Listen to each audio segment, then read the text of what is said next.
Current affairs master video एक ऐसी श्रृंखला जो पिछले कई वर्षों से निरंतर है, परीक्षा के दृष्टिकोण से सबसे ज़्यादा उपयोगी है, कम समय साध्य है, सरल है, सहज है और अपने आप में आईएएस और पीसीएस सहित विभिन्न परीक्षाओं के लिए सबसे ज़्यादा विश्वसनीय है। तो मैं आप सभी के साथ उपस्थित हूं करंट अफेयर्स के अद्यतन अंक के साथ और आप सभी अगले 2 घंटों में पिछले 1 वर्ष के संपूर्ण करंट अफेयर्स को मेरे साथ पढ़ने जा रहे हैं। पिछले कई वर्षों से करंट अफेयर्स की मास्टर वीडियो की श्रृंखला को एक मैगजीन की तरह मैं आप सभी के साथ प्रस्तुत कर रहा हूं और इसका वार्षिकांक यानी 1 वर्ष के संपूर्ण करंट अफेयर्स को लेकर मैं आपके साथ उपस्थित होता हूं, आपके साथ लेकर के आता हूं और ये प्रक्रिया निरंतर है, निरंतर रहेगी, हमेशा हमेशा के लिए। आप सभी की जब जब परीक्षाएं होंगी, आप सभी की तैयारी को सर्वश्रेष्ठ बनाने की बात होगी तो करंट अफेयर्स के मास्टर वीडियो आपके साथ हमेशा रहेंगे। कम समय में आपका संपूर्ण रिवीजन कराएंगे, आपके अंदर एक आत्मविश्वास भरेंगे, आपके अंदर एक भरोसा भरेंगे, विषय वस्तु को बहुत आसान बना देंगे, जो आपके अंदर एक उपापोह रहती है उसको भी समाप्त कर देंगे। तो ये श्रृंखला आप लोगों के विश्वास से चल रही है, आप लोगों के भरोसे से चल रही है, आप लोगों की सफलता से चल रही है। कितने छात्र करंट अफेयर्स मास्टर वीडियो के साथ साथ समान अध्ययन मास्टर वीडियो, इंटायर वीडियो या हमारे साथ ऑनलाइन बैचेज में पढ़ करके आज के समय में सफल हुए हैं। आप सभी आने वाले समय में भी सफल होंगे, ये मेरी शुभकामनाएं आप सभी के साथ है। तो आज मैं आपके साथ करंट अफेयर्स के मास्टर वीडियो के साथ उपस्थित हूँ और आप सभी को पिछले 1 वर्षों के संपूर्ण करंट अफेयर्स को लेकर के आप सभी को पूरी बातें बताऊंगा। ये अंक नवंबर 2022 तक अद्यतन है। इसके बाद अगला अंक भी आएगा, उसकी भी प्रतीक्षा करिएगा। जब जब आपके एग्ज़ाम नज़दीक आएंगे हर अंक आपके पास मिलेगा। लेकिन आप सभी छात्रों को आज़ाद आईएएस एकेडमी के यूट्यूब चैनल पे जाना है। वहाँ पर जब आप जाएंगे तो करंट अफेयर्स मास्टर वीडियो की एक प्लेलिस्ट बनी हुई है, वहाँ पर पिछले सारे करंट अफेयर्स के मास्टर वीडियो हैं। मैं आप सभी से आग्रह करता हूँ कि आप सभी वो करंट अफेयर्स के मास्टर वीडियो ज़रूर देखिए। उससे आपका पिछले 1 वर्ष, 2 वर्ष, 3 वर्ष का करंट अफेयर्स तैयार हो जाएगा और परीक्षा में पूछेगा कहाँ से, सब आप करके आएंगे। लेटेस्ट 5 से 6 एपिसोड जरूर देख के जाइएगा, उसमें मैंने उसी क्रम में अद्यतन लगा रखे हैं। तो आप सभी पिछले करंट अफेयर्स के मास्टर वीडियो देखेंगे तो एक समग्रता आएगी, आत्मविश्वास भर जाएगा, आप एक ही दिन में पिछले 2-3 वर्षों का संपूर्ण करंट अफेयर्स पढ़ लेंगे। तो पिछले करंट अफेयर्स के वीडियो जरूर से जरूर देख के जाएं। जो भी परीक्षा आप देने जा रहे हैं निश्चिंत रहिए, ये बोर्ड आपके लिए पर्याप्त है। यहाँ पे बहुत मेहनत और प्रतिबद्धता के साथ मैं आप सभी के लिए कंटेंट तैयार करता हूँ और आप सभी के लिए काम करता हूँ। खूब मेहनत करिए, साथ में दोनों मिल के मेहनत करेंगे। और इसके साथ ही समान अध्ययन की जो आपकी श्रृंखला है, जो विषय है आपके समान अध्ययन के, चाहे वो इतिहास विषय हो, चाहे भूगोल विषय हो, चाहे वो आपका जो है पर्यावरण की विषय वस्तु हो, चाहे विज्ञान की विषय वस्तु हो, चाहे वो आपका राज्य व्यवस्था की विषय वस्तु, अर्थव्यवस्था की विषय वस्तु हो, सेंसस की विषय वस्तु, आपके राज्य विशेष की विषय वस्तु हो, इन सब के भी मास्टर वीडियो मैंने बनाए हैं। ये बोर्ड अपने आप में अद्वितीय है। आप देख रहे होंगे यहाँ पे कुछ नहीं दिख रहा आपको, क्योंकि यहाँ पे एक मेहनत है, एक परिश्रम है, आपके लिए सारगर्भित कंटेंट है। आने वाले कुछ घंटों में आप मेरी आवाज़ सुनेंगे, जो मैं आपको बोलूँगा मेरा टीचिंग कौशल होगा, शिक्षण कौशल होगा कि मैं आप सभी के ध्यान को आकर्षित करके रखूँगा। आगामी 2 घंटे तक आपको कुछ नहीं करना, मुझे ध्यान से सुनना है। इस उपापोह में नहीं रहना कि इस बोर्ड में आपको कुछ दिख नहीं रहा। बहुत सारे बच्चों के कमेंट यही आते हैं कि सर हमें तो कुछ दिख नहीं रहा। तो देखने की ज़रूरत क्या है, मैं हूँ ना, मेरी आवाज़ सुनिए और मैं आप सभी को हर एक चीज़ को आसान करता बता चला जाऊँगा। बहुत शॉर्टकट में चीज़ों को मैंने यहाँ पे लिखा है, कीवर्ड में चीज़ों को लिखा है, कुछ चीज़ें एक्सप्लेन भी करूँगा आपको, ठीक है। तो चलिए हम प्रारंभ करेंगे सेशन को। पिछले सारे मास्टर वीडियो जरूर देखिए, भारत के सभी छात्रों तक जरूर पहुंचाइए, ताकि ये परिश्रम, ये मेहनत, ये मेरे हिस्से की मेहनत है, लेकिन आपके हिस्से की मेहनत इतनी है कि आप इसे पूरा देखिए परीक्षा से पहले और एक बार संस्थान के लिए इतना ज़रूर करिए कि आप इस वीडियो को सभी तक पहुंचाइए। देखने से पहले एक बार जो भी आप जहां जिन जिन मंचों से जुड़े हैं, जिन जिन ग्रुपों से जुड़े हैं, चाहे फेसबुक हो, चाहे व्हाट्सअप हो, चाहे टेलीग्राम हो या अन्य कोई भी सोशल मीडिया प्लेटफॉर्म हो, आप वहां पर सभी के साथ साझा जरूर करिए, रिकमेंड करिए इन मास्टर वीडियो को, ताकि सभी छात्रों की आवश्यकताओं की पूर्ति हो सके। तो ये आप सभी से मेरा विनम्र आग्रह है और निश्चित तौर पर आप इस आग्रह को स्वीकारेंगे, ये मेरी पूरी अपेक्षा है, ठीक है। तो चलिए मैं मास्टर वीडियो प्रारंभ करता हूं। उससे पहले मैं आपको बता देता हूं कि मैं इसमें क्या क्या चीज़ें आप सभी को डिस्कस करने जा रहा हूं, क्या क्या कंटेंट इसमें आपको मिलने वाला है। ये मास्टर वीडियो बहुत ही उपयोगी है क्योंकि यहाँ पे करंट के साथ साथ जीएस के भी कुछ पहलू मैंने जो करंट आधारित हैं वो भी मैंने यहाँ पे कवर किए हैं। आमतौर पर सभी करंट अफेयर्स मास्टर वीडियो में मैं ज़रूर करता हूँ। और इससे पहले करंट अफेयर्स का मास्टर वीडियो पिछले महीने आया था, आपका 2 महीने पहले आया था, वो सब आपको प्लेलिस्ट में मिल जाएगा, ज़रूर से ज़रूर देखिएगा। ठीक है, ये मेरा विनम्र आग्रह है, ज़रूर स्वीकारिएगा। चलिए आने वाले 2 घंटे मुझे दे दीजिए, मैं आपके पिछले 1 साल के करंट अफेयर्स को अपडेट करा देता हूँ। तथ्य बहुत सारे आएंगे, डेटा बहुत सारे आएंगे, सारे तथ्य और डेटा से डरना नहीं है। ठीक है, सब धीरे धीरे आपके साथ जाएंगे। जब 2 से 3-4 बार आप इसे सुनेंगे ये आपका हो जाएगा, आपको चीज़ें सारी आपके अंदर आ जाएंगी, एग्ज़ाम हॉल पे आपको दिखेंगी। ये सारी जो चीज़ें मैं बोलूँगा एग्ज़ाम हॉल पे मिलेंगी आपको। ठीक है, देखिए यहाँ पे पहले तो राष्ट्रीय घटनाक्रम का एक लिस्ट है पूरा का पूरा, जिसमें मैंने अभी जैसे स्वच्छ सर्वेक्षण हुआ है वो कवर किया है, सेंट्रल विस्टा प्रोजेक्ट है आपका, नीति आयोग से जुड़ी हुई बहुत सारी बातें हैं। इसके बाद यहाँ पे मैंने इस बार तथ्य बहुत सारे लिए हैं, मैं बहुत फास्ट तथ्यों को बताऊंगा आपको। मियावाकी पद्धति क्या है, ये सब करंट अफेयर्स में चर्चा में रहे हैं, तो आईएएस के दृष्टिकोण से भी मैं इसको कोशिश करता हूँ। और फैक्चुअल डेटा भी बहुत सारा मैंने लिया है आपके, मैं सच बता रहा हूँ, यदि ये पूरा सेशन आप देखेंगे तो आप परीक्षा में चमत्कार पाएंगे। ठीक है, ये मास्टर वीडियो इस तरीके के हैं, तो ये आपको ध्यान में रखना है। ये पूरा का पूरा आपको राष्ट्रीय घटनाक्रम, अंतर्राष्ट्रीय घटनाक्रम में G20 शिखर सम्मेलन अभी हुआ था, आसियान के साथ समिट हुई थी, एससीओ के साथ हुई थी, अभी ऋषि सुनक का मैटर है, या फिर अभी जितने भी चीज़ें हैं। बाकी जो समझिए कि करंट अफेयर्स इसमें नहीं है वो सारा पिछले मास्टर वीडियोज़ में मिलेगी आपको, सारी की सारी, है ना। अभी तक का नवंबर 2022 तक का अद्यतन है, तो अंतर्राष्ट्रीय खबरें हैं इसमें। आगामी जो भी आपके आयोजन होनी है, बैठकें होनी है, आने वाले समय पर G20 का आयोजन भारत में होना है, एससीओ शिखर सम्मेलन का भी होना है, संघाई शिखर, सब 2023 में बहुत सारे सम्मेलन भारत में भी होने हैं।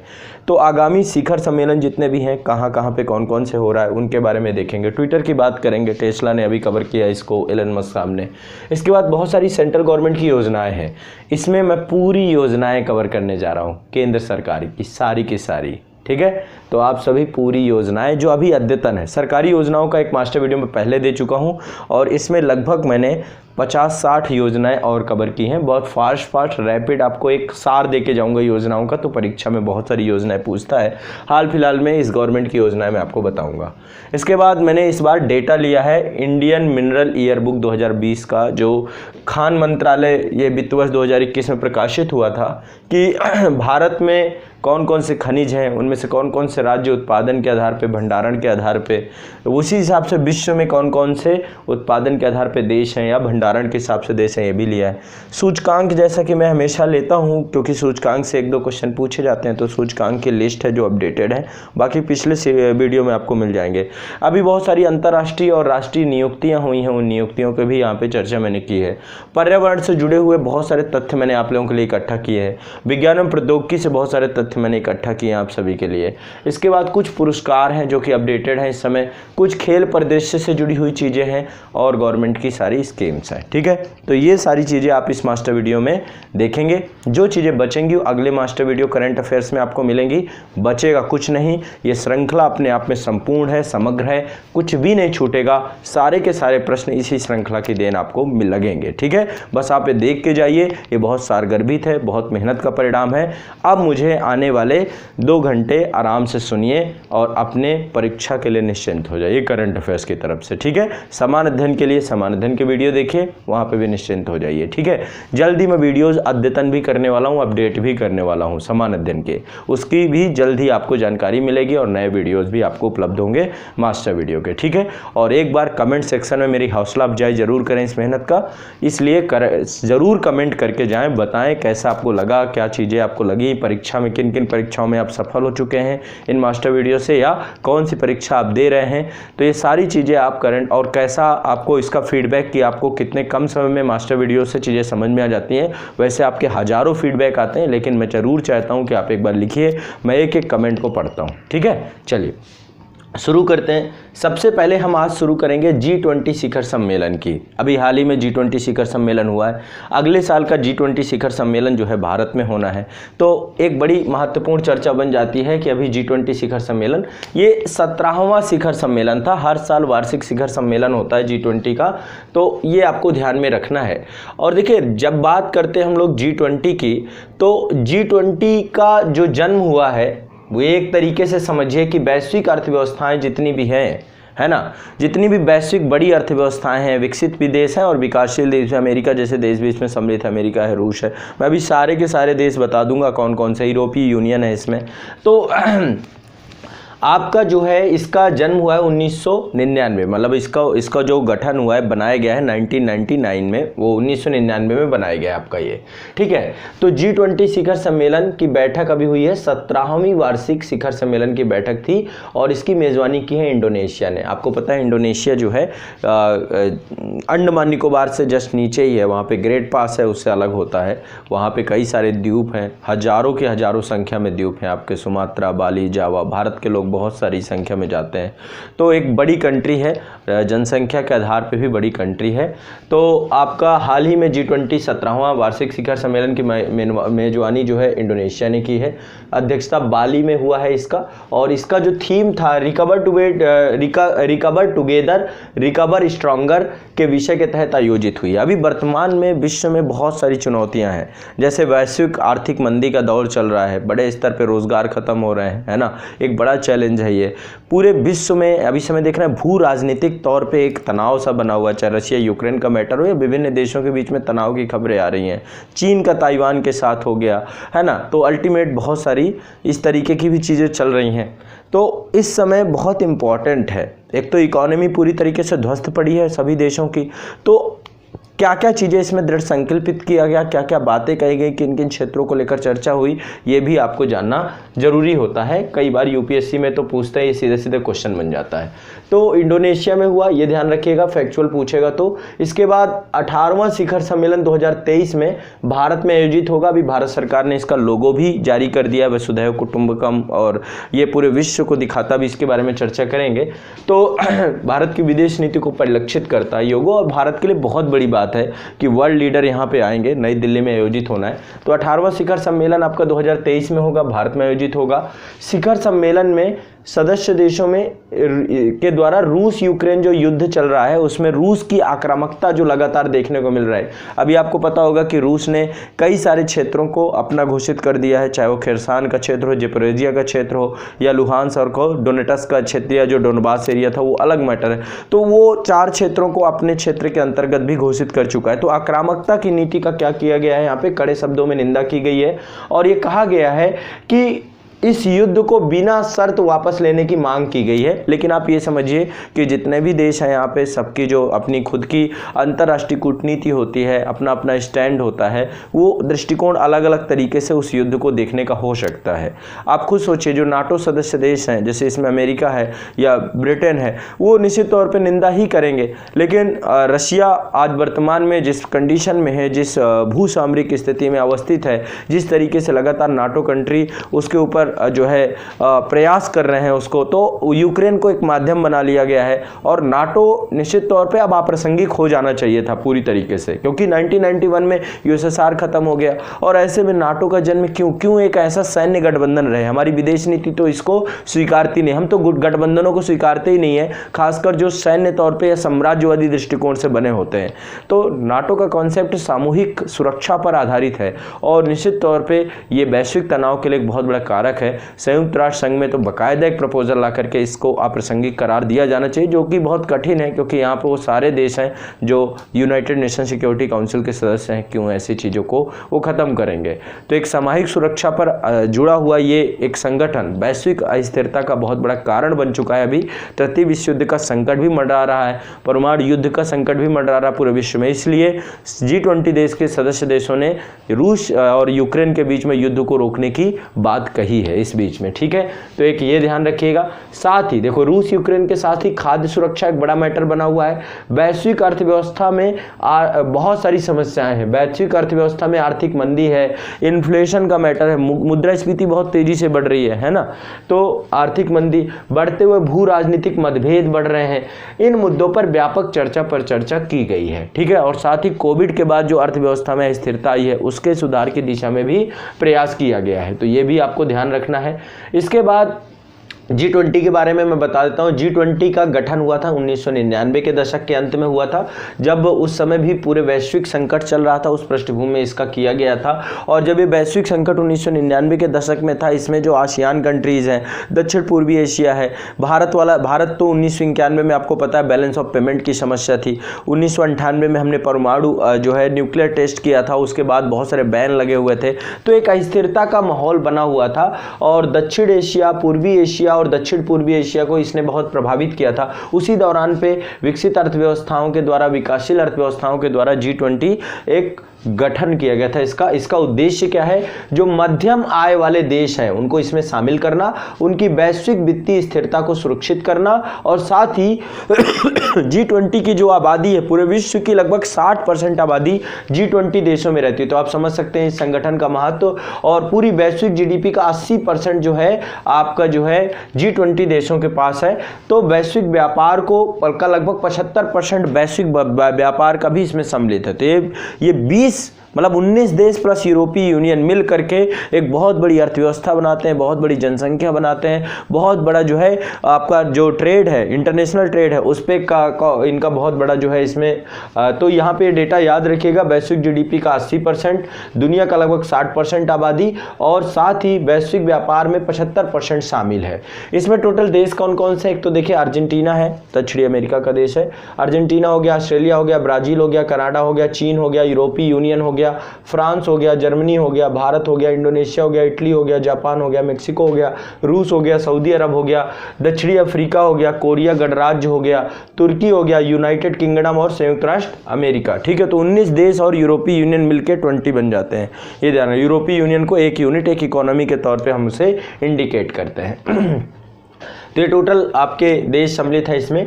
G20 देशों का शिखर सम्मेलन अगले साल भारत में होगा 9 से 10 सितंबर को 2023 में। ध्यान रखिएगा 9 से 10 सितंबर 2023 को नई दिल्ली में आयोजित होगा। पहले कयास लगाए जा रहे थे कि जम्मू कश्मीर में होगा, लेकिन निश्चित तौर पर सुरक्षा के दृष्टिकोण से भारत की राजधानी को महत्व दिया गया है, तो नई दिल्ली में आयोजित किया जाएगा।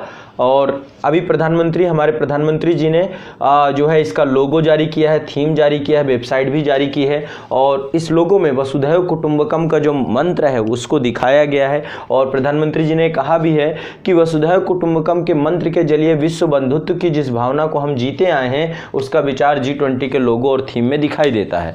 तो आप समझने का प्रयास करिए कि भारत की विदेश नीति पंचशील सिद्धांतों पर जुड़ी हुई है, गुट निरपेक्षता पर जुड़ी हुई है, सामूहिक विकास पर जुड़ी हुई है, निशस्त्रीकरण पे जुड़ी हुई है, सबके विकास, सबके साथ पे जुड़ी हुई है। तो इसी विदेश नीति को हम परिलक्षित कर रहे हैं G20 के लोगो और G20 शिखर सम्मेलन के साथ साथ अंतर्राष्ट्रीय मुद्रों पे हमारा पक्ष भी कुछ ऐसा ही होता है, ठीक है। तो ये आपका G20 शिखर सम्मेलन से जुड़ी हुई महत्वपूर्ण बातें थी। अगले साल का G20 जब नई दिल्ली में होना है 9 से 10 सितंबर को, ये याद रखिएगा, ये बहुत इंपॉर्टेंट है। और 2023 भारतवर्ष के लिए बहुत इंपॉर्टेंट है, क्योंकि अब हम एक आत्मनिर्भर अर्थव्यवस्था की तरफ जा रहे हैं। पूरा विश्व का केंद्र बिंदु भारत बनने जा रहा है। एक लोकतांत्रिक देश है, हमारे पास इतना बड़ा ह्यूमन रिसोर्स है, ह्यूमन कैपिटल है।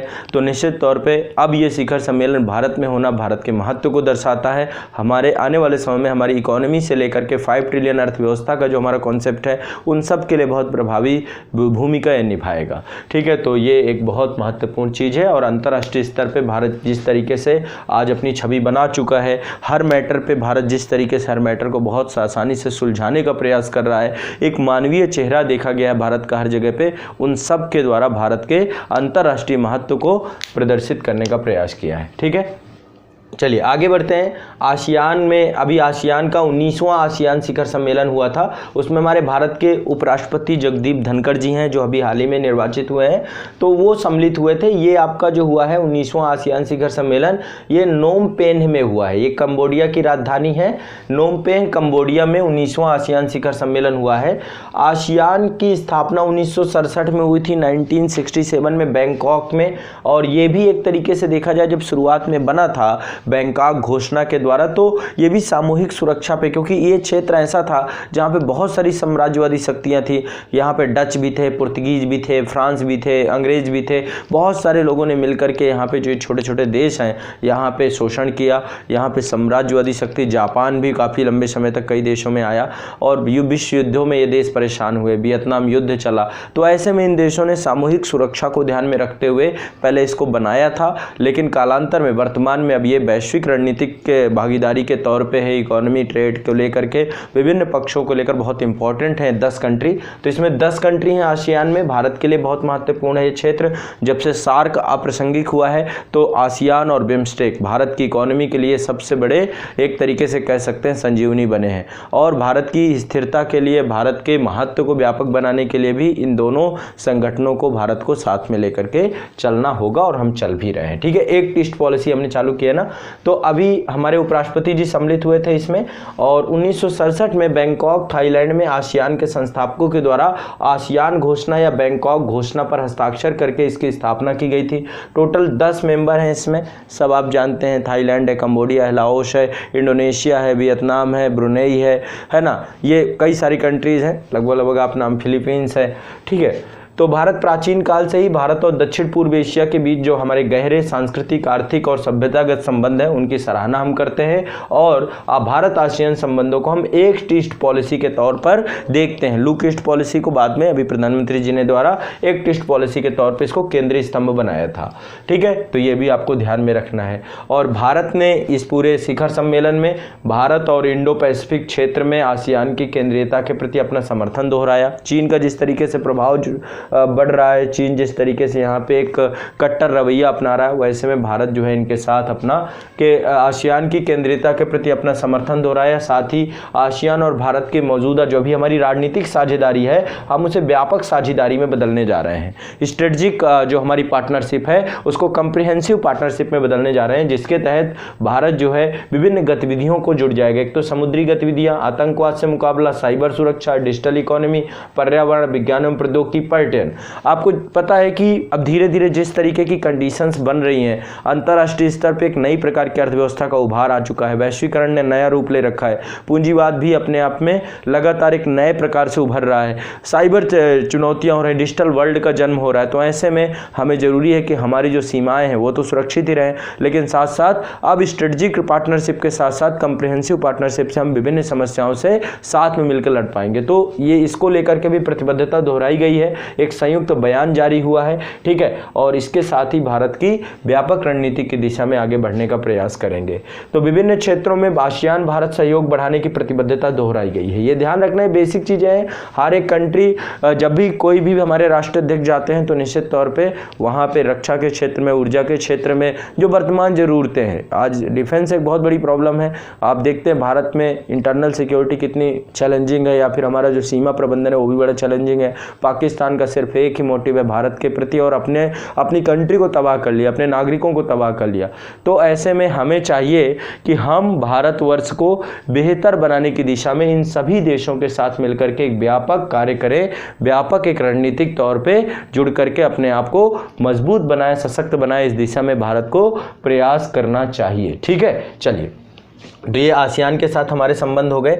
अब बात करते हैं हम लोग जो है कुछ फैक्चुअल डेटा भी रहेगा, लेकिन उससे पहले एक बहुत इंपॉर्टेंट न्यूज़ है। आपकी स्वच्छ सर्वेक्षण आ चुका है 2022 का, और आपको स्वच्छ सर्वेक्षण को लेकर के आपको पता है कि भारत सरकार के द्वारा स्वच्छ भारत अभियान जो है प्रारंभ किया गया था, और इस स्वच्छ भारत अभियान में ये उद्देश्य था कि खुले में शौच जाना और साथ में जो ठोस अपशिष्ट प्रबंधन की बात है, ये सारी चीज़ों को लेकर के शौचालय निर्माण और भारत की स्वच्छता को लेकर ध्यान दिया गया था। उसको लेकर 2019 में 5 वर्षों में महात्मा गांधी जी की 150वीं जयंती पे ये लक्ष्य निर्धारित किया गया था। लेकिन शहरी क्षेत्रों में एक प्रतिस्पर्धा बनाने के लिए, है ना, ये एक बहुत ही महत्वपूर्ण केंद्रीय आवास और शहरी मंत्रालय के द्वारा स्वच्छ सर्वेक्षण जारी किया गया। इसका 7वां संस्करण अभी आया है आपका, ठीक है, 7वां संस्करण आया है और इसमें बहुत सारा डेटा है। निश्चित तौर पे इससे क्वेश्चन पूछे जाते हैं।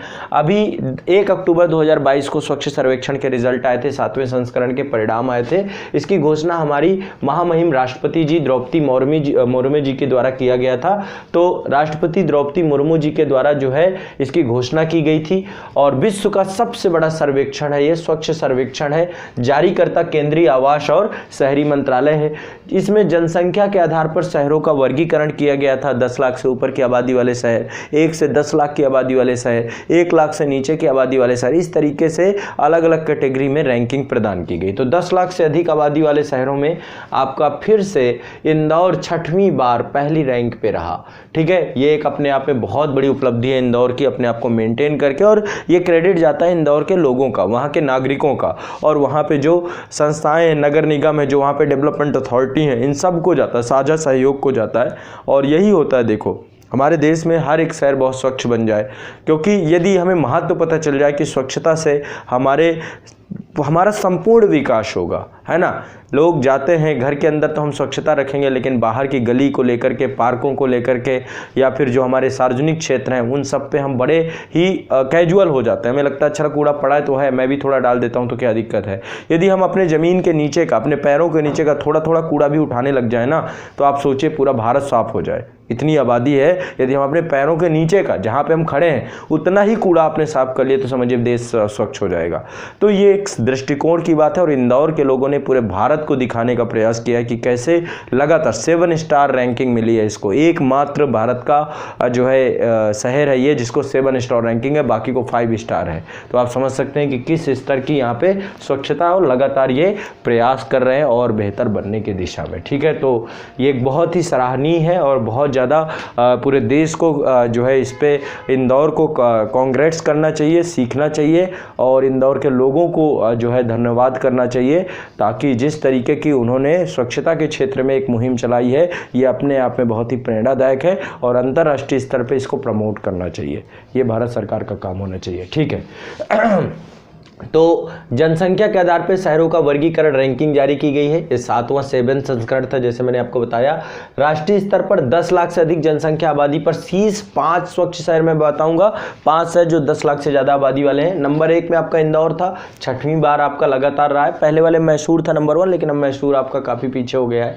दूसरे नंबर पर सूरत है, ठीक है, सूरत है। नवी मुंबई है इसके बाद, तीसरे नंबर पर नवी मुंबई है। इसके बाद विशाखापट्टनम है चौथे नंबर पर, और 5वें नंबर पर विजयवाड़ा, आंध्र प्रदेश के हैं दोनों। फिर से एक बार बता दे रहा हूं, पहले नंबर पे इंदौर है, इंदौर के बाद सूरत है, फिर नवी मुंबई है, विशाखापट्टनम है, विजयवाड़ा है, ठीक है। इसके बाद 1 लाख से कम जनसंख्या की श्रेणी में, अभी 1 से 10 लाख वाला बाद में देखेंगे, पहले 1 लाख से कम जनसंख्या वाली श्रेणी में एक जगह है पंचगनी, ये शहर है पंचगनी शहर, महाराष्ट्र में, इसको प्रथम स्थान मिला है, ठीक है, प्रथम स्थान इसको मिला है। तो ये भी ध्यान रखिएगा, पंचगनी 1 लाख से कम जनसंख्या में। इसके बाद देखिए एक डेटा ये भी है, 100 से अधिक शहरी स्थानीय निकाय वाले राज्यों में सबसे स्वच्छ राज्य मध्य प्रदेश को पुरस्कार मिला है, ठीक है। 100 से ज़्यादा शहरी स्थानीय निकाय वाले राज्यों में सबसे ज़्यादा स्वच्छ राज्य आपका एमपी है, दूसरे नंबर पे। और सबसे लास्ट कौन है इसमें, 100 से कम शहरी स्थानीय निकाय वाले राज्यों में सबसे स्वच्छ शहर जो है वो त्रिपुरा है। तो 100 से अधिक शहरी निकाय वाले राज्यों में सबसे स्वच्छ राज्य मध्य प्रदेश है, और 100 से कम स्थानीय निकाय वाले राज्यों में सबसे स्वच्छ राज्य आपका त्रिपुरा है, ध्यान रखनी है। इसके बाद फास्टेस्ट मूवर सिटी, मतलब जो सबसे तेजी से बदल रहा है अपने आप को, इसका अवार्ड गया है शिवमोगा को, ये कर्नाटक का है, शिवमोगा को गया है। हरिद्वार जो आपका है, हरिद्वार को 1 लाख से अधिक आबादी वाले शहरों में सर्वश्रेष्ठ गंगा शहर घोषित किया गया। गंगा किनारे जो शहर है इनका भी डेटा दिया गया, तो हरिद्वार नंबर 1 है इसमें। इसके बाद महाराष्ट्र के देवलाली छावनी बोर्ड है ना, एक जो कैंटोनमेंट एरिया होते हैं, छावनी बोर्ड होते हैं, उसमें से महाराष्ट्र की देवलाली छावनी बोर्ड को सबसे स्वच्छ छावनी बोर्ड घोषित किया गया है। कैंट एरिया जो है सबसे स्वच्छ है आपका देवलाली छावनी बोर्ड, ये भी ध्यान रखिएगा। इस बार के सर्वेक्षण में 4355 शहरों ने भाग लिया था। 7 स्टार के तहत केवल इंदौर को चुना गया है, मतलब 3 कैटेगरी बनाई गई है, 7 स्टार, 5 स्टार, 3 स्टार। तो 7 स्टार में केवल एक ही शहर है आपका इंदौर। इसके बाद सूरत हो गया, भोपाल, मैसूर और नवी मुंबई, विशाखापट्टनम में 5 स्टार रेटिंग इनको मिले हैं। इसके अलावा ये तो स्वच्छ सर्वेक्षण आपका शहरी था, ठीक है, शहर जो थे। ऐसे ही स्वच्छ सर्वेक्षण ग्रामीण है, तो स्वच्छ सर्वेक्षण ग्रामीण के तहत बड़े राज्यों में पहला पुरस्कार तेलंगाना को मिला है, ठीक है। स्वच्छ सर्वेक्षण ग्रामीण में पहला पुरस्कार तेलंगाना को प्राप्त हुआ है और शहरी में मध्य प्रदेश को प्राप्त हुआ है राज्यों में, ध्यान रखिएगा। दूसरा स्थान हरियाणा को है, तीसरा स्थान तमिलनाडु को है स्वच्छ सर्वेक्षण ग्रामीण में, ठीक है। इसके अलावा सफाई मित्र सुरक्षा चैलेंज में भाग लेने वाले शहरों में तिरुपति को सर्वश्रेष्ठ शहर दिया गया है। सफाई मित्र सुरक्षा चैलेंज इसको भी स्वच्छ सर्वेक्षण के तहत ही रखा गया था, तो इसमें तिरुपति सर्वश्रेष्ठ शहर है। स्वच्छ सर्वेक्षण 2022 में सबसे निचला स्थान मदुरई को प्राप्त हुआ है, ठीक है, सबसे निचला स्थान किसको मिला है, मदुरई को। इसके अलावा यूपी के शहरों की बात करें तो गाजियाबाद का 12वां रैंक है, ठीक है, सबसे। फिर इसके बाद मेरठ का है, फिर बाकी पूरी लिस्ट है, प्रयागराज है, वो सब है। तो गाजियाबाद हमारा धीरे धीरे स्वच्छ हो रहा है, आगे बढ़ रहा है। थोड़ा सा कहीं ना कहीं पे कुछ एजेंसियां हैं यहाँ पे जो बहुत ज़्यादा ध्यान नहीं देती, जिस कारण से गाजियाबाद अस्वच्छ हो गया है। तो जरूरी है कि गाजियाबाद विकास प्राधिकरण, गाजियाबाद नगर निगम थोड़ा सा और बेहतर काम करें। और गाजियाबाद के लोग, हमने भी यहाँ पे गाजियाबाद में जो है स्वच्छता की एक मुहिम चलाई थी, जिसमें से मैंने कई सारे पार्कों में काम करवाया, पार्कों को स्वच्छ करने का हमने प्रयास किया। आपने वीडियोस देखे होंगे, हमने प्लास्टिक मुक्त भारत पे काम किया था, जिसमें से प्लास्टिक मुक्त पार्क है ना, पार्कों में जा करके प्लास्टिक उसको लेकर कम से कम आज़ाद फाउंडेशन के यूट्यूब चैनल पर आपको कई वीडियो मिल जाएंगे, जिसमें लगातार मुहिम हम लगातार चला भी रहे हैं, लगातार कंटिन्यूअस वो मुहिम चल रही है। लेकिन स्थिति बहुत ख़राब हो गई पार्कों में। जो पार्क है यहाँ पे संस्थाओं को, स्थानीय संस्थाओं को, उनमें स्वच्छता का स्तर बहुत ख़राब हो गया है। लोगों की भी गलती है, लोग भी आकर के वहाँ पे पन्नियाँ, पॉलीथीन क्या क्या यूज करते हैं। और दूसरा, स्वच्छता के लिए सरकार को भी आगे कदम उठाना चाहिए। तो हमारे गाजियाबाद को स्वच्छता की दिशा में और आगे बढ़ाएं, इन एजेंसियों से मेरा आग्रह है ना। और 12वीं रैंक से वो गाजियाबाद को मैं तो कहता हूँ पहले रैंक पे है, बट इंदौर से कम्पीट करना अपने आप में बहुत कठिन काम है। उतने स्तर का लोगों को और गवर्नमेंट को, दोनों को सजग होना पड़ेगा, ठीक है। तो उत्तर प्रदेश का ये गाजियाबाद जो है 12th शहर है। बाकी आप लोग की अपनी अपनी सिटी है, आप लोग भी वहाँ पे स्वच्छता को लेकर के निश्चित तौर पे काम करिए, खुद भी काम करिए।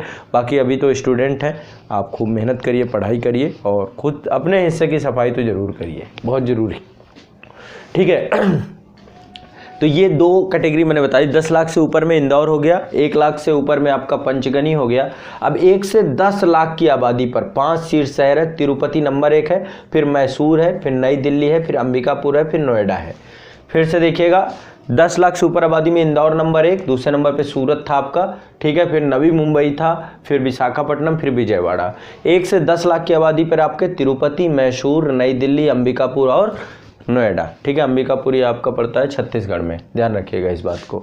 और इसके बाद 1 लाख से जो कम आबादी वाले हैं, इसमें आपका है पंचगनी महाराष्ट्र में। तो ये आपका ध्यान रखना है स्वच्छ सर्वेक्षण का 2022 का जो डेटा है।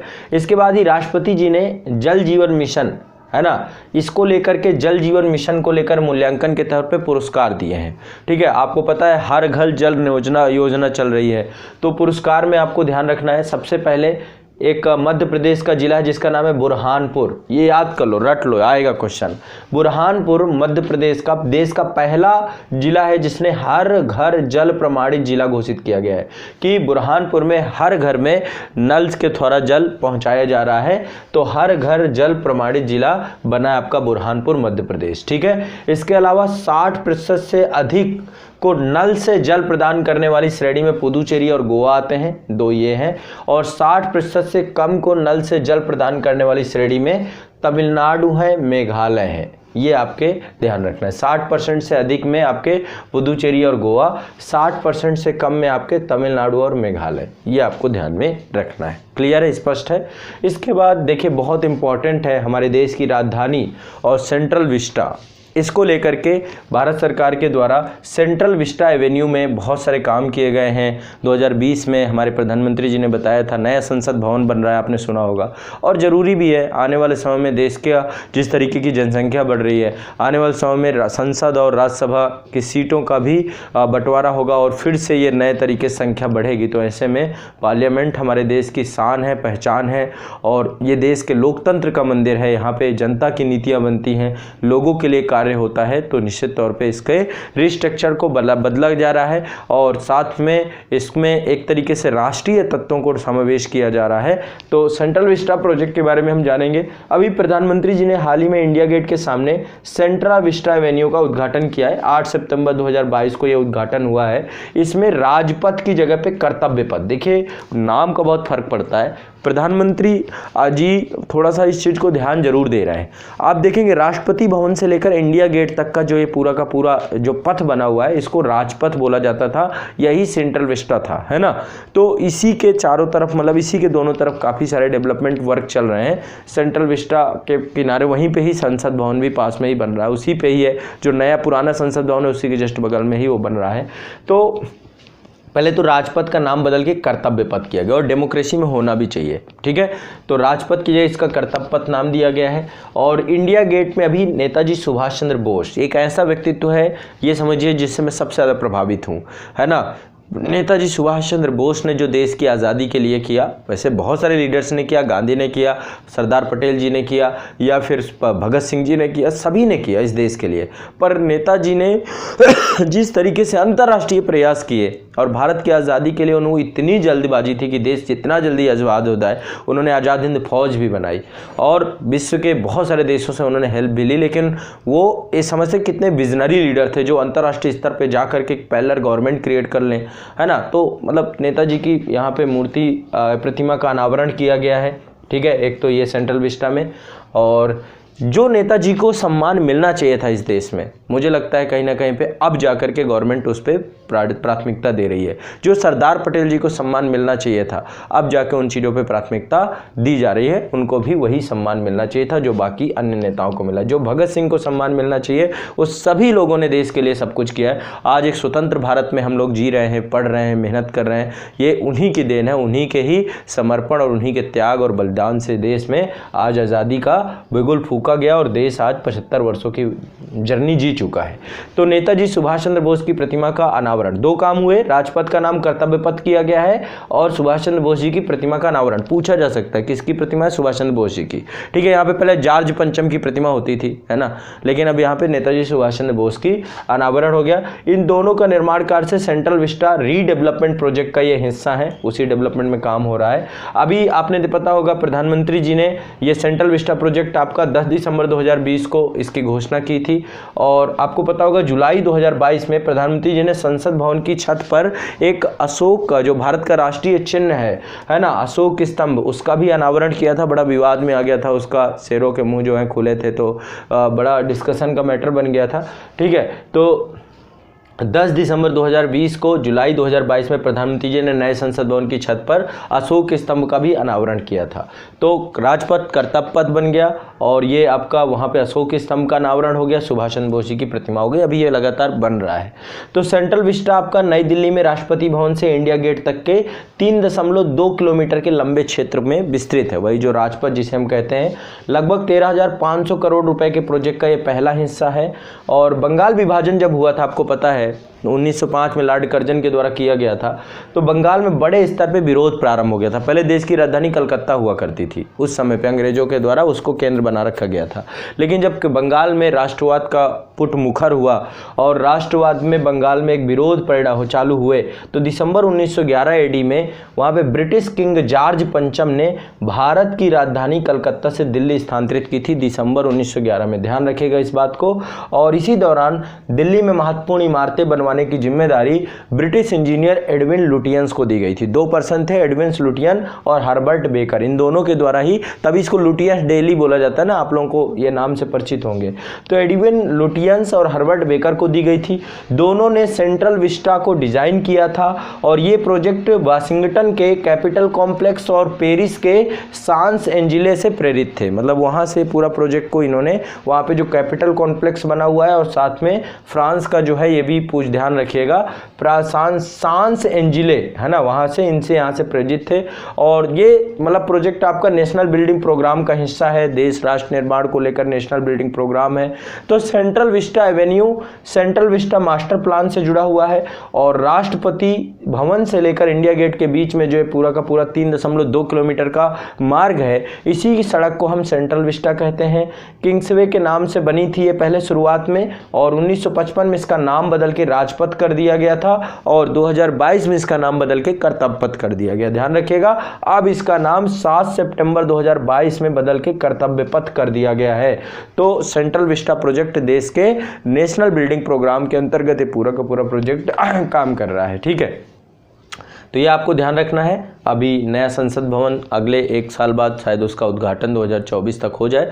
टाटा को ये पूरा प्रोजेक्ट दिया गया है, तो टाटा इस पे काम कर रहा है, कोई सब्सिडरी वो भी है। ठीक है, चलिए आगे चलते। कुछ मैं फैक्चुअल डेटा थोड़ा सा फास्ट लूँगा। ठीक है, तथ्यात्मक जानकारी यहाँ पे मैंने बहुत सारी इकट्ठा की है। उससे पहले 1-2 और मैं आपको थोड़ा डिटेल में बता देता हूँ, फिर फैक्ट देखेंगे। रैपिड बहुत सारे आपके दिमाग में डेटा आते जाएंगे, तो घबराना नहीं है, मैं हूँ आपके साथ। इसके बाद नीति आयोग के द्वारा अगस्त 2022 में जारी जून 2022 की रैंकिंग में 112 आकांक्षी जिलों को घोषित किया गया, जिसमें से हरिद्वार जिले को पहला स्थान प्राप्त हुआ है। तो आकांक्षी जिला जो आपका कार्यक्रम है, उस कार्यक्रम के तहत ये नीति आयोग के द्वारा पूरा का पूरा ये चलाया जाता है और ये रैंकिंग जारी की जाती है। तो अगस्त 2022 में रैंकिंग जारी की गई है आपकी, और इस रैंकिंग के तहत हरिद्वार को आकांक्षी जिला, भारत का सर्वश्रेष्ठ आकांक्षी जिला इसको मिला है। ठीक है, तो इसके अल्टीमेट क्या है, जो है 2018 में ये शुरू किया गया था कार्यक्रम, और इस कार्यक्रम का उद्देश्य है कि जो ऐसे ज़िले हैं जिन जिलों में सामाजिक आर्थिक विकास बहुत तेज़ी से हो सकता है, एक मॉडल के तौर पे उभर सकता है, उनको क्या करना, चुनना, उनको पहचानना। ठीक है, तो हरिद्वार को सर्वश्रेष्ठ आकांक्षी जिला घोषित किया गया है नीति आयोग के द्वारा। ये भी ध्यान रखिएगा, क्वेश्चन पूछा जाएगा 2022 में। सर्वश्रेष्ठ आकांक्षी जिला 2018 से प्रारंभ हुआ था। ठीक है, अभी प्रधानमंत्री जी के द्वारा कई जगहों पे बहुत सारी जो है रैलियां की गई हैं। जैसे अभी गुजरात में चुनाव, हिमाचल प्रदेश में चुनाव है, तो चुनाव के समय बहुत सारी चीज़ें होती हैं। तो अभी गुजरात में बहुत सारे उद्घाटन हुए हैं। तो प्रधानमंत्री जी ने गुजरात में केवड़िया, ये एकता नगर के नाम से भी इसको जाना जाता है, केवड़िया एक जगह है, भारत के सबसे बड़े भूल भुलैया का उद्घाटन किया। एक उद्यान है आपका भूल भुलैया उद्यान, उसका उद्घाटन किया है यहाँ पे। तो प्रधानमंत्री नरेंद्र मोदी जी ने केवड़िया में भारत के सबसे बड़े भूल भुलैया उद्यान मतलब बाग का उद्घाटन किया है, और साथ ही मियावाकी वन, अब इसके बारे में थोड़ा समझेंगे हम, मियावाकी क्या होता है। मियावाकी वन का भी उद्घाटन किया है। मियावाकी एक जापानी तकनीकी है, ठीक है, जापानी पद्धति है। अब देखिए मियावाकी में होता क्या है, 3 प्रकार के पौधों को चुना जाता है जिनकी हाइट अलग अलग हो, मतलब उनकी ऊंचाई एक जैसी नहीं होनी चाहिए। और मियावाकी पद्धति से बड़े स्तर पे यहाँ पे गाजियाबाद में भी नगर निगम काम कर रहा है। मियावाकी से वनों को बनाना, मतलब बड़े स्तर पे जो है, जो कोई बंजर ज़मीन है जहाँ पे अनुपजाऊ है उसको जंगल में तब्दील कर देना, उस दिशा में काम किया जाता है। तो ये ध्यान रखिएगा, ये क्वेश्चन यूपीएससी के लिए भी इंपॉर्टेंट है, बाकी आप लोगों के एग्जाम में आएगा ये स्पीसीएस में, और बाकी जो बच्चे हैं उनके लिए भी ध्यान रखना है इसको। तो केवड़िया में भूल भुलैया उद्यान का उद्घाटन किया है जो मियावाकी वन है एक तरीके से, और जापानी तकनीकी है ये। इसमें 3 पौधों को मतलब 1 वर्ग मीटर के हिसाब से रोपे जाते हैं सारे के सारे, ठीक है। और पहले इनमें गड्ढा किया जाता है, फिर खाद की परत बिछाई जाती है, फिर मिट्टी की परत बिछाई जाती है। 3 पौधों को थोड़ी थोड़ी दूर पर रोपा जाता है। इन पौधों को नियमित रूप से 1 वर्ष तक संधारित किया जाता है, और पौधों की बढ़त तीव्र गति से होने पर बांस का सहारा दिया जाता है।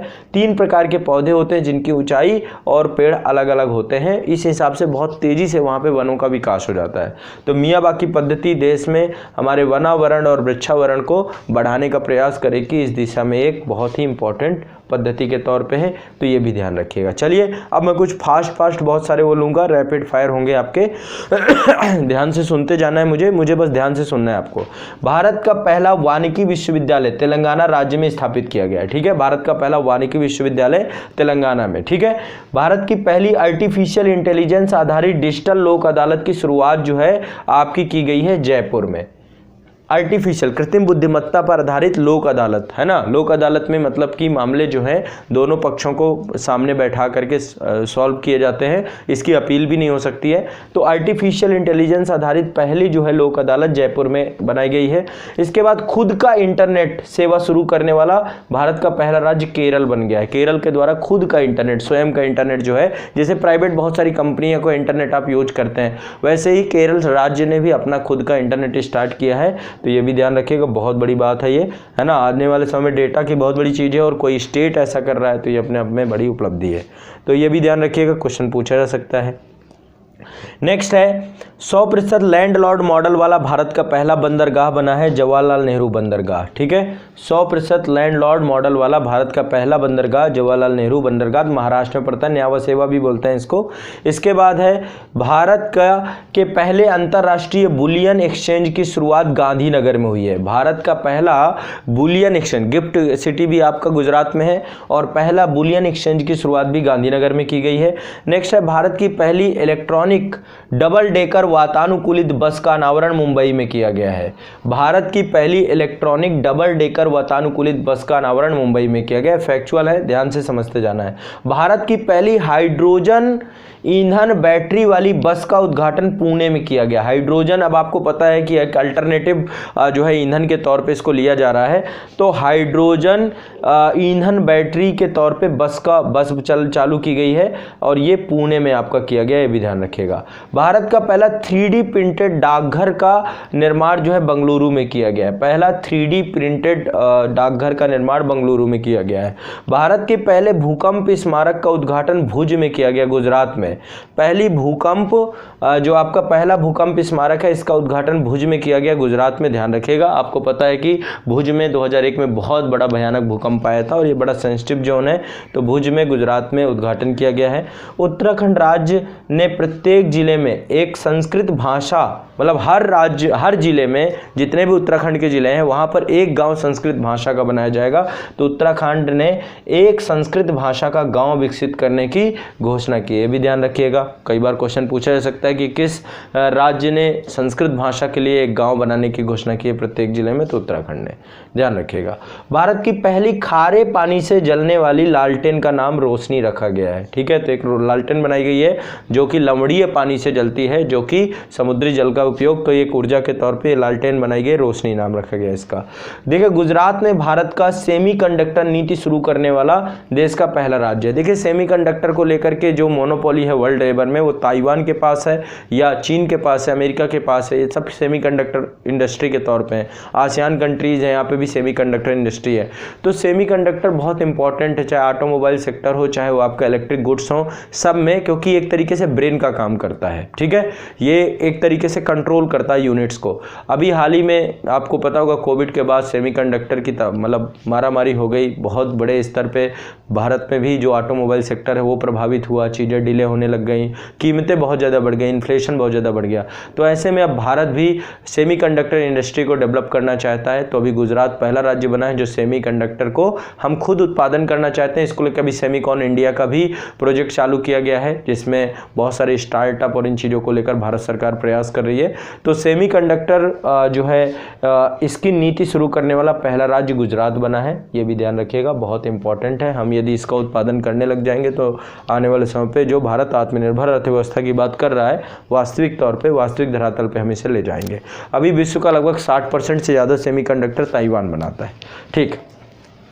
इसके बाद आगे बढ़ते हैं। बेंगलुरु शहर में भारत के पहले मस्तिष्क स्वास्थ्य क्लिनिक का उद्घाटन किया गया है। तो पहला ये मेंटल हॉस्पिटल बनाया गया, आपका मस्तिष्क स्वास्थ्य क्लिनिक बनाया गया है। इसके बाद ग्रामीण विद्युतीकरण निगम, एक ये 12वां महारत्न कंपनी बन चुकी है, ग्रामीण विद्युतीकरण निगम। इसको हम रीजनल इलेक्ट्रिक कॉरपोरेशन यानी कि REC बोलते हैं।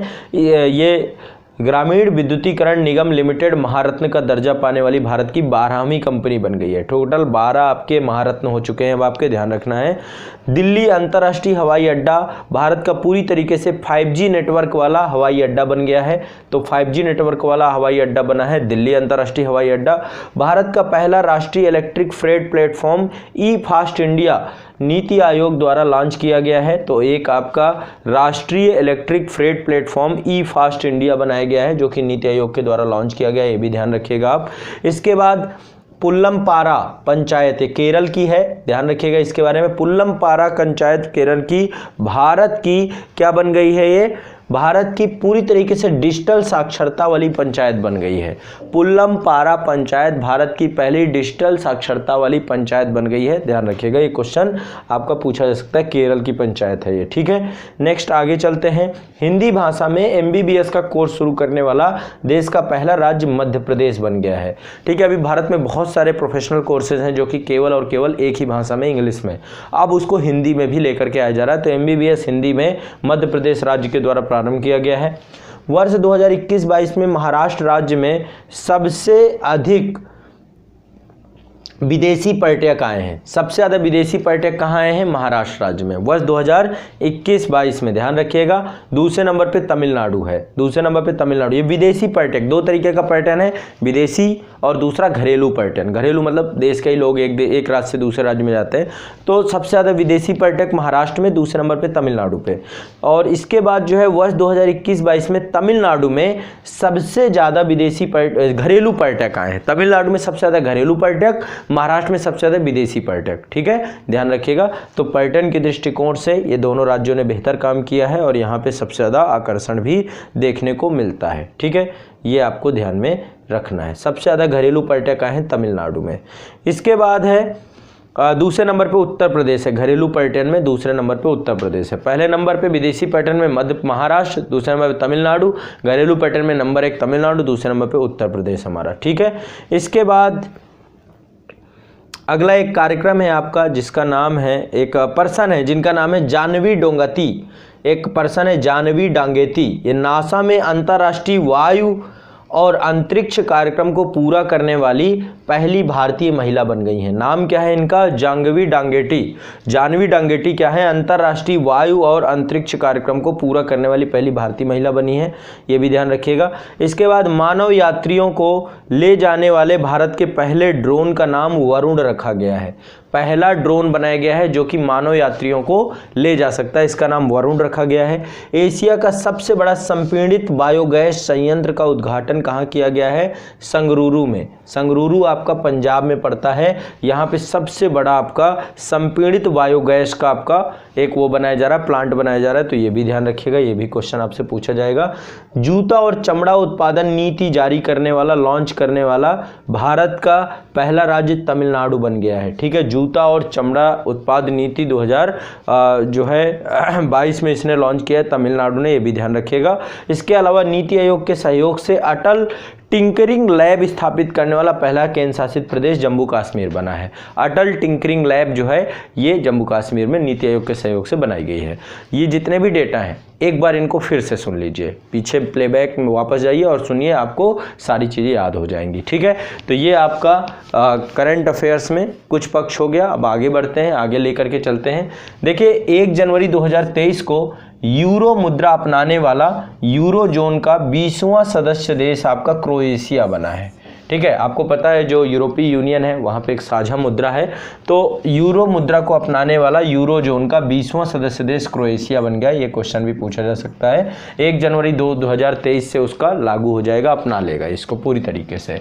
इसके बाद टोगो राष्ट्रमंडल राष्ट्र में शामिल होने वाला 56वां राष्ट्र बना है। टोंगो जो है राष्ट्रमंडल देशों का समूह, कॉमनवेल्थ कंट्रीज का समूह है, उसमें टोंगो भी सम्मिलित हो चुका है और 56वां सदस्य राष्ट्र बन गया है। 55वां गैबोन था, इससे पहले गैबोन सम्मिलित हुआ था, ठीक है। तो टोंगो राष्ट्रमंडल राष्ट्र का मतलब, राष्ट्रमंडल राष्ट्र मतलब जहाँ पे ब्रिटेन ने औपनिवेशिक शासन किया, हम भी जो है राष्ट्रमंडल कॉमनवेल्थ के सदस्य हैं। इसके गेम भी होते रहते हैं। यहाँ पे जो लीडर होता है वो महारानी या महाराजा, जो भी वहाँ का राजा होता है वही इसको लीड करता है। इसके बाद जर्मनी में हाइड्रोजन से चलने वाला दुनिया का पहला यात्री ट्रेन लॉन्च की गई है, पहली ट्रेन बनाई गई है। तो हाइड्रोजन ईंधन को लेकर के भी देश में, हमारे देश में भी उत्पादन प्लांट लगाए जा रहे हैं, अल्टरनेटिव एनर्जी के तौर पे इसको बनाया जा रहा है। हमारे यहाँ बसें लॉन्च हो रही हैं। वैसे ही जर्मनी के द्वारा पहली ट्रेन लॉन्च हुई है जो हाइड्रोजन से चलेगी। नेक्स्ट, भारत जो है चीनी का सबसे बड़ा उत्पादक अभी बन गया है और सबसे बड़ा उपभोक्ता भी बन गया है। सबसे बड़े उत्पादक हैं विश्व के हम, और सबसे बड़े उपभोक्ता भी हैं चीनी के, शुगर के, ठीक है। इसके बाद वाराणसी को वर्ष 2022-23 के लिए एससीओ की सांस्कृतिक और पर्यटक राजधानी के रूप में नामित किया गया है। वाराणसी को कल्चरल कैपिटल बनाई गई, सांस्कृतिक राजधानी और या पर्यटक राजधानी के तौर पर नामित किया गया, चिन्हित किया गया है, ये भी ध्यान रखिएगा। दक्षिण कोरिया में दुनिया का पहला तैरता हुआ शहर बनाया जा रहा है।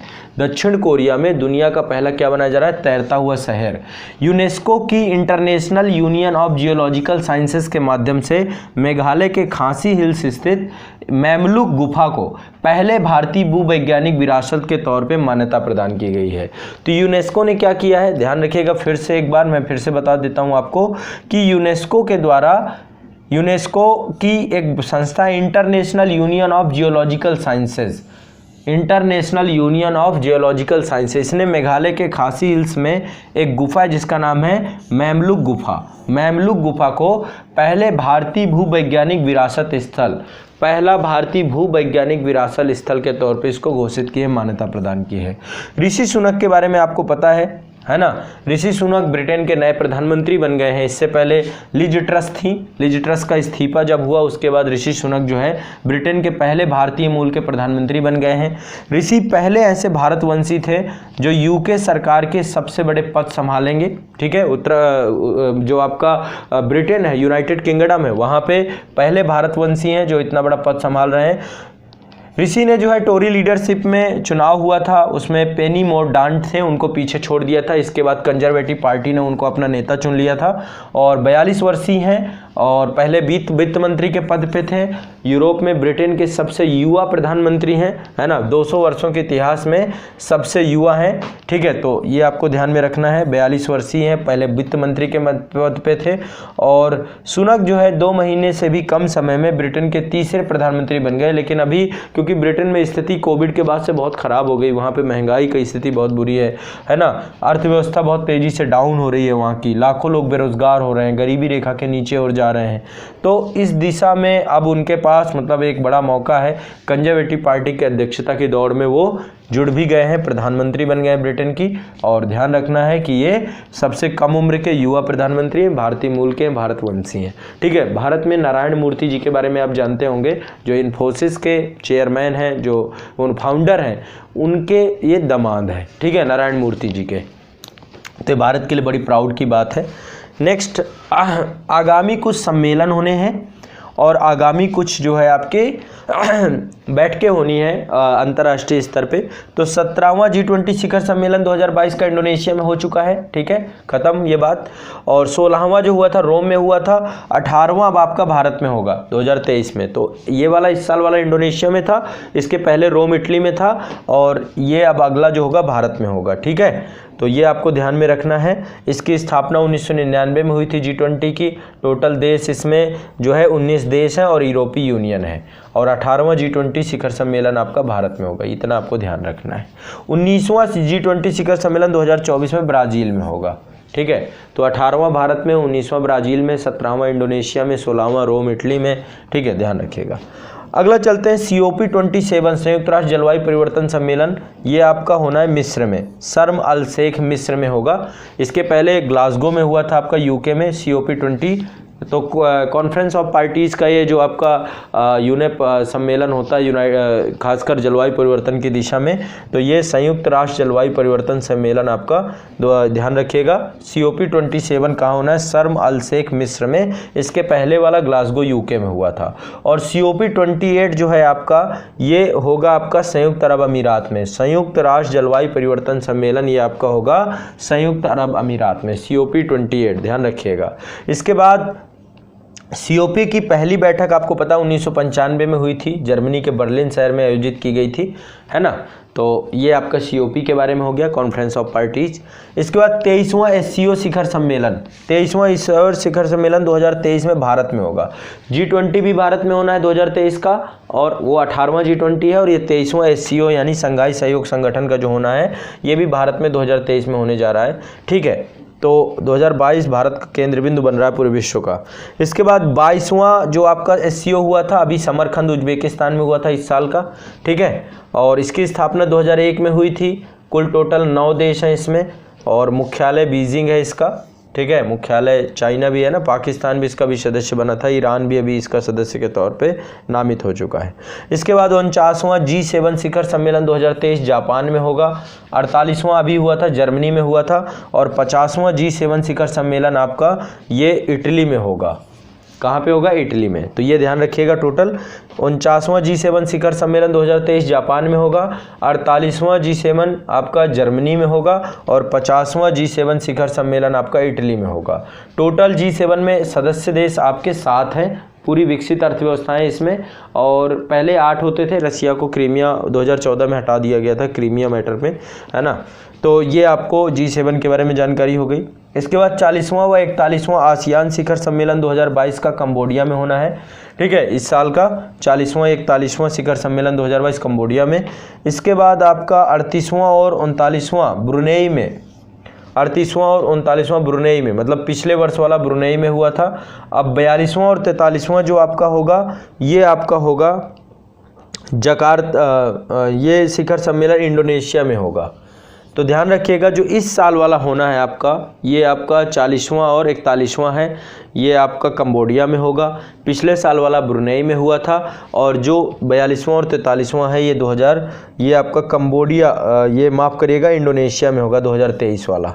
तो 2022 वाला कंबोडिया में है आसियान का, जो 40वां 41वां है, और जो आपका 39वां और 38वां और 39वां है ब्रुनेई में हुआ था, 42वां और 43वां आपका इंडोनेशिया में होगा, ठीक है। तीनों ध्यान रखिएगा। इस साल का 2022 का मैं फिर से बता दे रहा हूँ कंबोडिया में होगा, 2019 का जो हुआ था ब्रुनेई में हुआ था, और 2023 का जो है वो इंडोनेशिया में होगा, ठीक है। इसके बाद इसकी स्थापना 1967 में हुई थी। टोटल 10 कंट्री हैं, आपको पता है, मुख्यालय जकार्ता में है। इसके बाद है 33वां नाटो शिखर सम्मेलन 2023 का, लिथुआनिया में होगा, ठीक है। 33वां नाटो शिखर सम्मेलन 2023 लिथुआनिया में। 32वां जो हुआ था वो मैड्रिड में हुआ था, स्पेन में, ठीक है। और इसकी स्थापना 1949 में हुई थी। टोटल देशों की संख्या इसमें 30 है, और इसका अभी यूक्रेन वाला मैटर पे फंसा हुआ है। यूक्रेन भी बोल रहा है, फिनलैंड को भी सदस्यता की बात कर रहा है। मुख्यालय ब्रुसेल्स में है इसका, बेल्जियम में, ठीक है, ध्यान रखिएगा। इसके बाद 19वां नैम नॉन अलाइनमेंट मूवमेंट यानी गुट निरपेक्ष शिखर सम्मेलन 2023 का युगांडा में होगा। 18वां जो है बाकू में हुआ था, अजरबैजान उसकी राजधानी है। नैम की स्थापना 1961 में हुई थी। टोटल 120 देश हैं, और विश्व का संयुक्त राष्ट्र संघ के बाद दूसरा सबसे बड़ा ये जो है आपका देशों का, सदस्य देशों की संख्या है इसमें।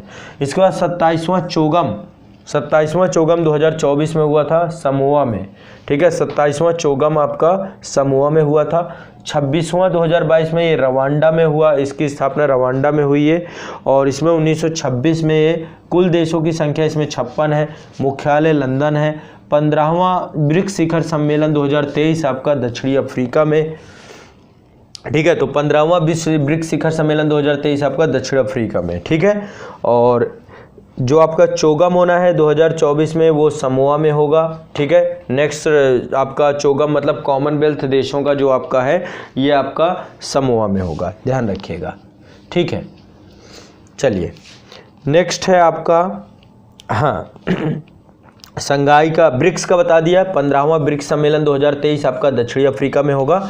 14वां चीन में हुआ है ना। इसकी स्थापना ब्रिक्स की 2009 में हुई है। टोटल 5 देश हैं, मुख्यालय भी इसका संघाई में है ब्रिक्स का।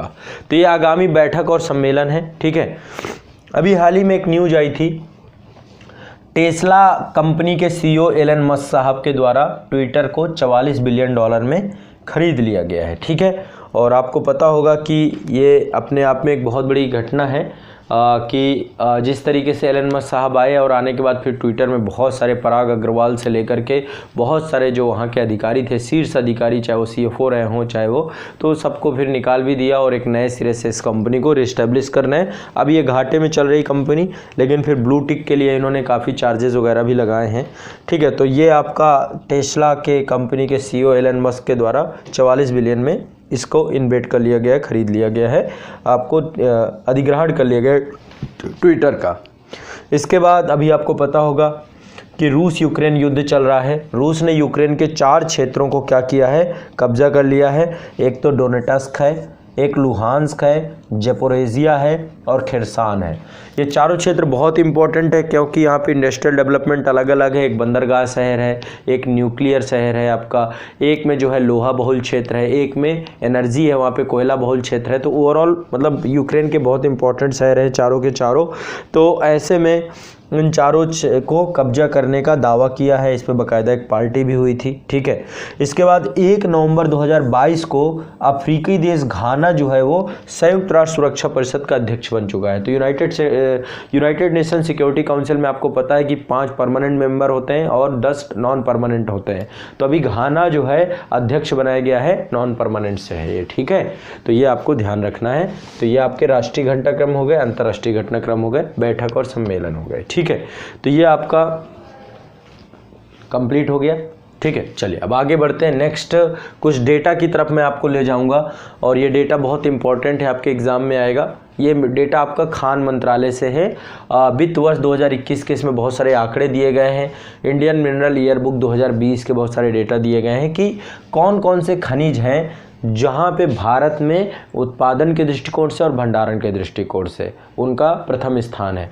ऐसे ही भारत में देखेंगे, ऐसे ही विश्व में देखेंगे, तो दोनों को हम लोग एक एक करके देखेंगे।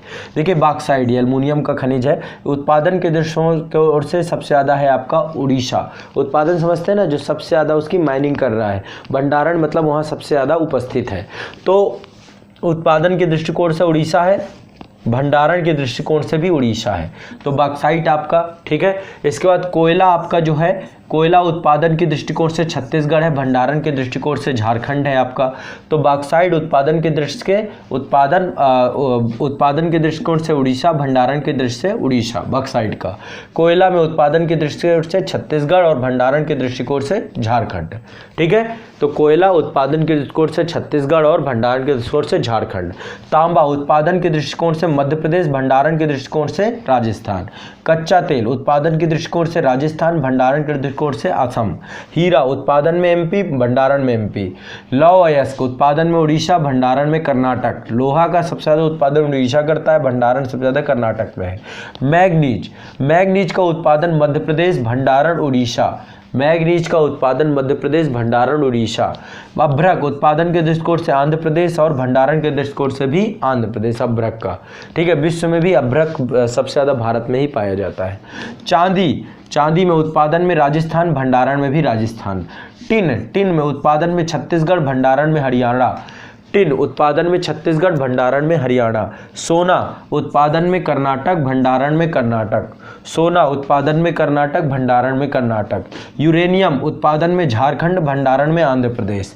यूरेनियम उत्पादन में झारखंड, भंडारण में आंध्र प्रदेश। क्रोमाइट उत्पादन में उड़ीसा, भंडारण में उड़ीसा। क्रोमाइट उत्पादन में उड़ीसा, भंडारण में उड़ीसा। क्रोमाइट उत्पादन में उड़ीसा, भंडारण में उड़ीसा। प्राकृतिक गैस उत्पादन में असम, भंडारण में असम। क्रोमाइट का उत्पादन में असम और भंडारण में असम। ध्यान रखिएगा, इसका इतना आपको याद रखना ही है। अब बात करते हैं हम विश्व की। विश्व में कहाँ कहाँ पे, तो भारत में उत्पादन और भंडारण के दृष्टिकोण से, खनिज के दृष्टिकोण से बता दिया। बॉक्साइट में उत्पादन में ऑस्ट्रेलिया, भंडारण में गिनी। बॉक्साइट में उत्पादन में ऑस्ट्रेलिया, भंडारण में गिनी। कोयला उत्पादन में चीन, भंडारण में USA। तांबा उत्पादन में चिली, भंडारण में चिली। कच्चा तेल उत्पादन में USA, भंडारण में वेनेजुएला। हीरा उत्पादन में रूस, भंडारण में रूस। सोना उत्पादन में चीन, भंडारण में ऑस्ट्रेलिया। लौह उत्पादन में ऑस्ट्रेलिया, भंडारण में ऑस्ट्रेलिया। सबसे ज़्यादा लोहा ऑस्ट्रेलिया में है। सीसा उत्पादन में चीन, भंडारण में ऑस्ट्रेलिया। मैग्नीज उत्पादन में दक्षिण अफ्रीका, भंडारण में दक्षिण अफ्रीका। अभ्रक उत्पादन में चीन, भंडारण में भारत।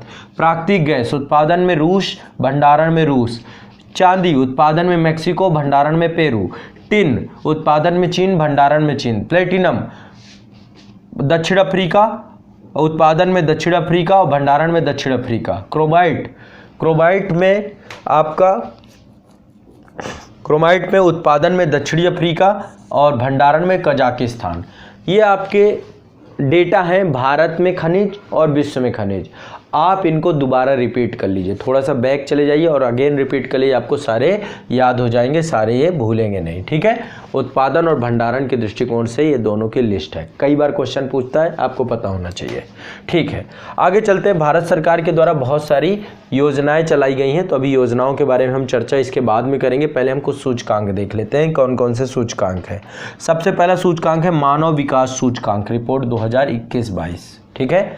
मानव विकास सूचकांक रिपोर्ट 21-22 में आपकी इस रिपोर्ट को 8 सितंबर 2022 को यूएनडीपी के द्वारा जारी किया गया, यूनाइटेड नेशन डेवलपमेंट प्रोग्राम के द्वारा। और इसमें भारत जो है 191 देशों में 132वें स्थान पे। कौन से स्थान पे? 132वें। पिछले साल 131वें स्थान पे थे। ये बहुत इंपॉर्टेंट रिपोर्ट है आपकी मानव विकास सूचकांक रिपोर्ट, ठीक है। तो मानव विकास सूचकांक रिपोर्ट में भारत जो है 132वें स्थान पे है, पहले 131वें स्थान पे था। 3 शीर्ष देश जो हैं उनमें से स्विट्जरलैंड हो गया, नॉर्वे हो गया, आइसलैंड हो गया। टॉप में नंबर 1 में स्विट्जरलैंड, फिर नॉर्वे, फिर आइसलैंड। भारत 131वें नंबर पे, ठीक है। सबसे नीचे दक्षिणी सूडान है, ठीक है। तो ये ध्यान रखना है। और इसमें जो है 3 चीज़ें देखी जाती हैं, स्वास्थ्य, शिक्षा और आपकी औसत आय क्या है, इन तीनों स्थितियों को दिखाता है। और 4 मापदंड इसमें बनाए गए हैं, 4 मापदंडों पे मापा जाता है। जन्म के समय जीवन प्रत्याशा, स्कूली शिक्षा, है ना, स्कूली शिक्षा, और स्कूली शिक्षा के साथ साथ आपका प्रति व्यक्ति राष्ट्रीय आय कितनी है, प्रति व्यक्ति सकल राष्ट्रीय आय कितनी है, इन सब के बारे में यहाँ पे चर्चा की जाती है। अपेक्षित वर्ष क्या है स्कूली शिक्षा की, ये सब चीज़ें देखी जाती है। तो ये आपका क्या है, मानव विकास सूचकांक है, ध्यान रखिएगा। नेक्स्ट है आपका पब्लिक अफेयर्स इंडेक्स 2022।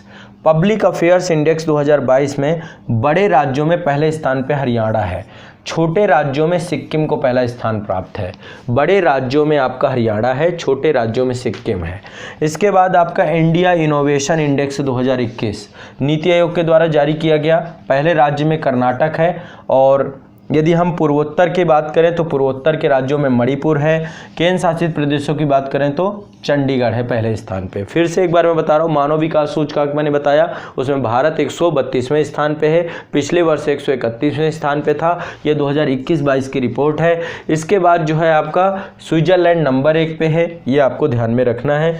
और इसके बाद अगला बताया मैंने पब्लिक अफेयर इंडेक्स 2022, इसमें आपका जो है पब्लिक अफेयर इंडेक्स 2022 में बड़े राज्यों में पहले स्थान पे हरियाणा है, छोटे राज्यों में सिक्किम पहले स्थान पे है। इसके बाद नीति आयोग के द्वारा ही जारी की जाती है इंडिया इनोवेशन इंडेक्स 2021, ठीक है। तो पहले राज्य में कर्नाटक है, पूर्वोत्तर राज्य में मणिपुर है, और केंद्र शासित प्रदेशों में चंडीगढ़ है। इसके बाद कुछ अंतर्राष्ट्रीय सूचकांक है। वैश्विक भुखमरी सूचकांक पहले नंबर पे बेलारूस है, भारत 107वें नंबर पे है, ठीक है। पहले नंबर पे बेलारूस है इसमें वैश्विक भुखमरी सूचकांक में, और भारत जो है 107वें नंबर पे है, ध्यान रखिएगा। ये आपका 2022 का सूचकांक है आपको, ठीक है। ये 4 संकेतकों पर आधारित है, अल्प पोषण, बाल दुबलापन, बाल ठिगनापन और बाल मृत्यु दर। इन चारों के आधार पर ये बनाया जाता है। इसके बाद पर्यावरण प्रदर्शन सूचकांक 2022 है, ये वर्ल्ड इकोनॉमिक फोरम के द्वारा जारी किया जाता है, ठीक है। बहुत इंपॉर्टेंट है, कई बार ये पूछ लेता है। पर्यावरण प्रदर्शन सूचकांक 2022 वर्ल्ड इकोनॉमिक फोरम के द्वारा। डेनमार्क नंबर 1 है, भारत का 180वां स्थान है, बहुत बुरी स्थिति है, 180वां स्थान। कई बार रिपोर्ट देख के भरोसा नहीं होता, बट फिर भी ये रिपोर्ट में 180वां स्थान है आपका भारत का, ठीक है। मतलब विश्व में देखा जाए तो सबसे लास्ट में हम ही लग रहे हैं। इसके बाद विश्व प्रेस स्वतंत्रता सूचकांक आपका 2022 का है, इसको जारी करता है reporters without borders. Reporters without border के द्वारा जारी किया जाता है, जिसमें नॉर्वे नंबर 1 में है, भारत 150वें स्थान पे है। तो विश्व प्रेस स्वतंत्रता सूचकांक जो है, बोलने की आज़ादी जो प्रेस की है, 150वें नंबर पे है पूरे विश्व में। देखिए कितनी बुरी हालत है। इसके बाद विश्व खुशहाली सूचकांक 2022, ये संयुक्त राष्ट्र सतत विकास समाधान नेटवर्क के द्वारा जारी किया जाता है। इसमें नंबर 1 में फिनलैंड है, भारत 136वें नंबर पे है, ठीक है, ये भी ध्यान रखिएगा। वैश्विक शांति सूचकांक 2022 ये institute for economic and peace द्वारा जारी किया जाता है। नंबर 1 पे आइसलैंड है, भारत 135वें नंबर पे है, भारत 135वें नंबर पे है। नेक्स्ट है विश्व आर्थिक स्वतंत्रता सूचकांक 2022, नंबर 1 पे सिंगापुर है, भारत 131वें नंबर पे है। इसके बाद सतत विकास रिपोर्ट 2022, तो ये सतत विकास समाधान नेटवर्क के द्वारा जारी किया जाता है। फिनलैंड नंबर 1 पे है, भारत 121वें स्थान पे है। इसके बाद है ग्लोबल हंगर इंडेक्स, नंबर 1 पे आप इसमें देखेंगे तो 18 देशों को कोई भी स्थान नहीं दिया गया है, भारत 107वें स्थान पे, मतलब 18 देश एक ही स्थान पे हैं, जिनमें बेलारूस था ना आपका, हाँ बेलारूस सहित 18 देश इसमें एक साथ ही हैं, भारत एक को 107वां स्थान मिला है। इसके बाद जो है आपका किड्स राइट इंडेक्स 2022, इसमें आइसलैंड नंबर 1 में है, भारत को 115वीं रैंक मिली है। इसके बाद अंतर्राष्ट्रीय बौद्धिक संपदा अधिकार नंबर 1 पे अमेरिका है, भारत को 43वें नंबर पे रखा गया है। इसके बाद है जलवायु परिवर्तन सूचकांक 2022, तो इसके पहले 3 स्थान पे कोई नहीं है, चौथे स्थान पे डेनमार्क है और भारत को जो है 10वां स्थान प्राप्त हुआ है जलवायु परिवर्तन सूचकांक में, ये भी आपको ध्यान रखना है, ठीक है। तो ये आपके प्रमुख सूचकांक हो गए, ठीक है, ये सारे के सारे सूचकांक आपको मैंने बता दिए। अब हम बात करते हैं कुछ जो है आपके प्रमुख राष्ट्रीय व अंतर्राष्ट्रीय नियुक्तियों के बारे में कि अभी इस समय कहाँ कहाँ पे कौन कौन सी नियुक्ति हुई है। इसके बाद हम योजना देखेंगे, योजना के बाद खेल परिदृश्य है, पर्यावरण से जुड़ी हुई चीज़ें हैं, विज्ञान प्रौद्योगिकी और पुरस्कार, इतने टॉपिक अभी आपके और हैं। तो देखिए अभी उच्चतम न्यायालय के 50वें न्यायाधीश बनाए गए हैं, जिनका नाम है DY चंद्रचूड़, ये 50वें न्यायाधीश हैं। इससे पहले उदय उमेश ललित थे, 49वें न्यायाधीश थे वो आपके जो है, तो UU ललित जो है हमारे इससे पहले थे 49वें, और 50वें आपके DY चंद्रचूड़ साहब बनाए गए हैं देश के माननीय उच्च न्यायालय के, उच्चतम न्यायालय के माफ करिएगा, सुप्रीम कोर्ट के मुख्य न्यायाधीश बनाए गए हैं, ये ध्यान रखिएगा। इसके बाद जो है भारत के लोकपाल कौन है इस समय, भारत के लोकपाल हैं न्यायमूर्ति प्रदीप कुमार मोहंती जी। कौन है, न्यायमूर्ति प्रदीप कुमार मोहंती जी। चीफ ऑफ डिफेंस स्टाफ पहले बिपिन रावत जी, उनका निधन हो गया, आपको पता है आकस्मिक निधन हो गया, तो चीफ ऑफ डिफेंस स्टाफ जो है देश के वो हैं अनिल चौहान साहब। कौन है, अनिल चौहान। इसके बाद 29वें थल सेना अध्यक्ष मनोज पांडे जी, 29वें थल सेना अध्यक्ष कौन है हमारे, मनोज पांडे जी। इसके बाद 25वें नौसेना अध्यक्ष कौन है, एडमिरल आर हरि कुमार जी, ठीक है, ये भी ध्यान रखना है। वायुसेना अध्यक्ष कौन है हमारे, 27वें वायुसेना अध्यक्ष हैं विवेक राम चौधरी जी। कौन है, विवेक राम चौधरी जी। कौन है, विवेक राम चौधरी जी। 16वें अटॉर्नी जनरल ऑफ इंडिया कौन है हमारे, आर वेंकट रमन। कौन है, R Venkat Raman. Solicitor general of India कौन है, Tushar Mehta. Solicitor general of India कौन है, तुषार मेहता। CAG कौन है, नियंत्रक एवं महालेखा परीक्षक कौन है भारत के, इनका नाम है गिरीश चंद्र मुर्मू। कौन है, GC मुर्मू, गिरीश चंद्र मुर्मू जी हैं हमारे, ठीक है। इसके बाद भारत का महालेखा नियंत्रक यानी कि CGA कौन है हमारे देश की, वो है भारती जी, हाँ भारती जी। इसके बाद हैं आपके भारत के मुख्य सांख्यिकीविद, ये हैं आपके GP सामंत।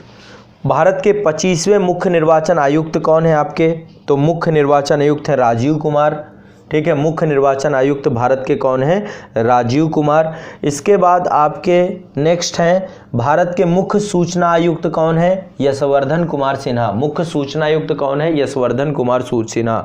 इसके बाद राष्ट्रीय मानवाधिकार आयोग के अध्यक्ष कौन है, अरुण कुमार मिश्रा। कौन है, अरुण कुमार मिश्रा, अरुण कुमार मिश्रा। इसके बाद 9वें राष्ट्रीय महिला आयोग के अध्यक्ष कौन है, रेखा शर्मा। कौन है, रेखा शर्मा। 9वीं राष्ट्रीय महिला आयोग के अध्यक्ष है रेखा शर्मा। इसके बाद इसरो के अध्यक्ष कौन है हमारे, S सोमनाथ जी। इसरो के अध्यक्ष कौन है हमारे, S सोमनाथ जी। इसके बाद हमारे जो संसद टीवी आप सभी देखते हैं, संसद टीवी के CEO हैं उत्पल कुमार सिंह, उत्पल कुमार सिंह। 21वें विधि आयोग के अध्यक्ष हैं BS चौहान, 21वें विधि आयोग के अध्यक्ष हैं BS चौहान साहब। इसके बाद जो है भारतीय विशिष्ट पहचान प्राधिकरण के CEO कौन है, वो है अजय भूषण पांडे जी। कौन है, अजय भूषण पांडे जी। कांग्रेस के अध्यक्ष अभी बनाए गए हैं मल्लिकार्जुन खड़गे जी, है ना, चुनाव हुआ था उसमें जीते थे मल्लिकार्जुन खड़गे जी। इसके बाद BCCI के अध्यक्ष अभी बने हैं आपके रोजर बिन्नी जी। कौन है, रोजर बिन्नी। BCCI पहले सौरभ गांगुली जी थे, अब रोजर बिन्नी हो गए हैं, ठीक है, ध्यान रखिएगा। तो रोजर बिन्नी जी हैं। UPSC के अध्यक्ष डॉक्टर मनोज सोनी हैं। इसके बाद भारत की ओर से G20 के मुख्य समन्वयक कौन बनाए गए हैं? भारत की तरफ से G20 के मुख्य समन्वयक हैं हर्षवर्धन श्रृंगला जी। भारत की ओर से G20 के शेरपा बनाए गए हैं कौन आपके? वो हैं अभिकांत जी, अभिकांत दास जी, अमिताभ कांत जी, माफ करेगा, अमिताभ कांत जी, अमिताभ कांत जी। इसके बाद राष्ट्रीय अनुसूचित जाति आयोग के अध्यक्ष जो है विजय सापला जी हैं। राष्ट्रीय अनुसूचित जनजाति आयोग के अध्यक्ष जो है वो हर्ष चौहान है। ठीक है, राष्ट्रीय अनुसूचित जाति आयोग के विजय सापला और जनजाति आयोग के हर्ष चौहान। इसके बाद भारतीय पुरुष क्रिकेट टीम के मुख्य कोच कौन है? राहुल द्रविड़ जी हैं। भारतीय क्रिकेट टीम के मुख्य कोच राहुल द्रविड़ है। इसके बाद एशियन इंफ्रास्ट्रक्चर इन्वेस्टमेंट बैंक के उपाध्यक्ष जो आपके हैं वो हैं उर्जित पटेल जी। एशियन इंफ्रास्ट्रक्चर इन्वेस्टमेंट बैंक के जो आपके उपाध्यक्ष हैं उर्जित पटेल साहब हैं। इसके बाद यूजीसी के अध्यक्ष कौन है आपके? जगदीश कुमार। ठीक है, यूजीसी के पहले जेएनयू के ये डीन थे, आप कुलपति थे, अब आपके जो है ये वाइस चांसलर थे। हाँ, अब यूजीसी के अध्यक्ष हैं जगदीश कुमार जी। इसके बाद आईसीसी के अध्यक्ष हैं आपके, आईसीसी के अध्यक्ष हैं ग्रेग वार्कले, न्यूजीलैंड के हैं ये आपके। ठीक है, ध्यान रखिएगा। और आईसीसी के जो सीईओ हैं वो हैं जोब एलार्डिस आपके आईसीसी के सीईओ हैं। इसके अलावा ब्रिटेन के अभी राजा जो बनाए गए हैं वो किंग्स चार्ल्स तृतीय हैं। प्रधानमंत्री ऋषि सुनक हैं वहाँ पे। ठीक है, इसके बाद जो है श्रीलंका के राष्ट्रपति रानिल विक्रमसिंघे हैं। प्रधानमंत्री दिनेश गुणवर्धने हैं। ऑस्ट्रेलिया के प्रधानमंत्री का नाम है एंथनी अल्बनीस और पाकिस्तान के पीएम है शहबाज शरीफ। तो ये टोटल प्रमुख नियुक्तियां थी इस समय राष्ट्रीय और अंतर्राष्ट्रीय स्तर पे, आपको ध्यान रखनी चाहिए ये। अब हम चलेंगे एक एक करके चर्चा करेंगे भारत की प्रमुख केंद्रीय और योजनाओं के बारे में। तो केंद्रीय योजनाओं के बारे में अब एक एक करके हम देखेंगे। केंद्र सरकार की प्रमुख योजनाएं और केंद्र सरकार के जो विभिन्न मंत्रालय हैं उनके द्वारा बहुत सारी योजनाएं विभिन्न क्षेत्रों में चलाई जा रही हैं। जिस क्षेत्र से जुड़ा हुआ मंत्रालय है उस क्षेत्र को लेकर बहुत सारी योजनाएं हैं। तो पहले हम केंद्र सरकार की कुछ योजना देखते हैं और इन योजनाओं के बारे में आपको जिस्ट बताता जाऊंगा कि किस योजना में क्या है। लगभग 50 से 60 योजनाएं हम यहाँ पे कवर करने जा रहे हैं। ठीक है, तो सबसे पहली योजना है आपकी पीएम डिवाइन योजना। पीएम डिवाइन योजना आपकी पूर्वोत्तर क्षेत्र में विकास की गतिविधियों को बढ़ावा देने के उद्देश्य से है। पीएम डिवाइन योजना पूर्वोत्तर क्षेत्र में विकास गतिविधियों को बढ़ावा देने के उद्देश्य है।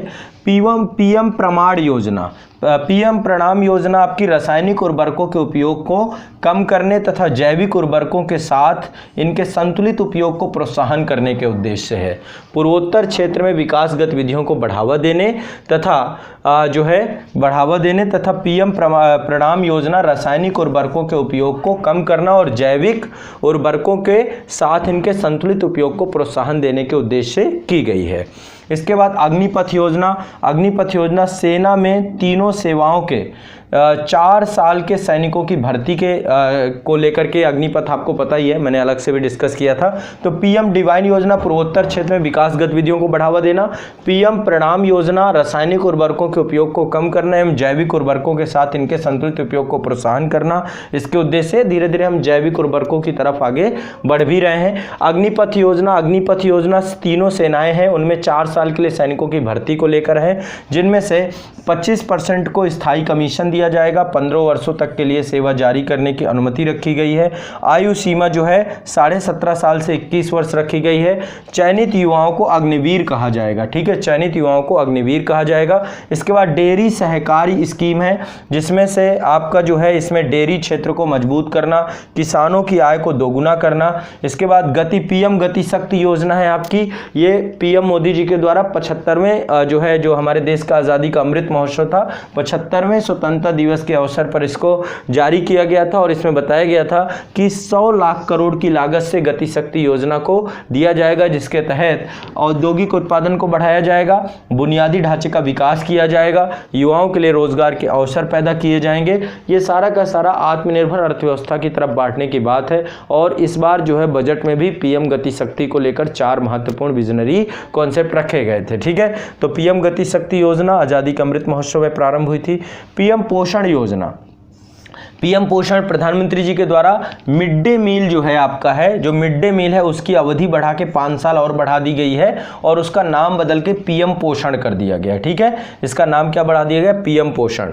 और इस योजना के तहत स्थानीय स्तर पर जो स्कूल हैं आपके, है ना, प्राथमिक विद्यालय, वहाँ बच्चों को पौष्टिक भोजन देना है ना, और अल्टीमेट जो है पौष्टिक मध्याह्न मिड डे भोजन यानी मध्याह्न भोजन देना है। उद्देश्य 2 है इसका, बच्चों का शिक्षा में जो है ड्रॉप आउट कम हो और दूसरा उनका पोषण भी हो उनका। लेकिन ये योजना उतने प्रभावी तरीके से नहीं चलाई जा रही। विद्यालयों में भ्रष्टाचार से लेकर बहुत सारे ऐसे मामले हैं जो कि छात्रों के जीवन के साथ खिलवाड़ भी कर रहे हैं। ठीक है, तो मिड डे मील योजना को बढ़ाकर पीएम पोषण कर दिया गया है और मिड डे मील भोजन को जो है आपका ये। इसके बाद पीएम केयर और चिल्ड्रन योजना, पीएम केयर फॉर चिल्ड्रन योजना, ये कोविड-19 में जो बच्चे अपने माता पिता को खो चुके हैं उनके लिए जो है ये पीएम केयर चिल्ड्रन योजना प्रारंभ की गई है।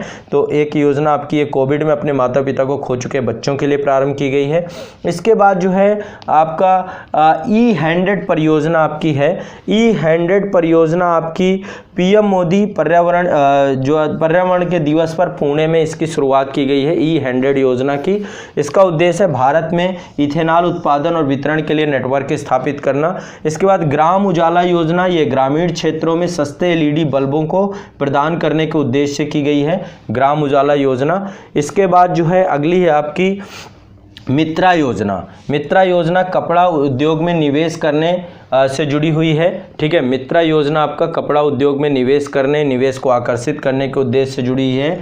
विश्व स्तर के प्रतिस्पर्धी बनाने को इस उद्योग के लिए जुड़ी हुई है।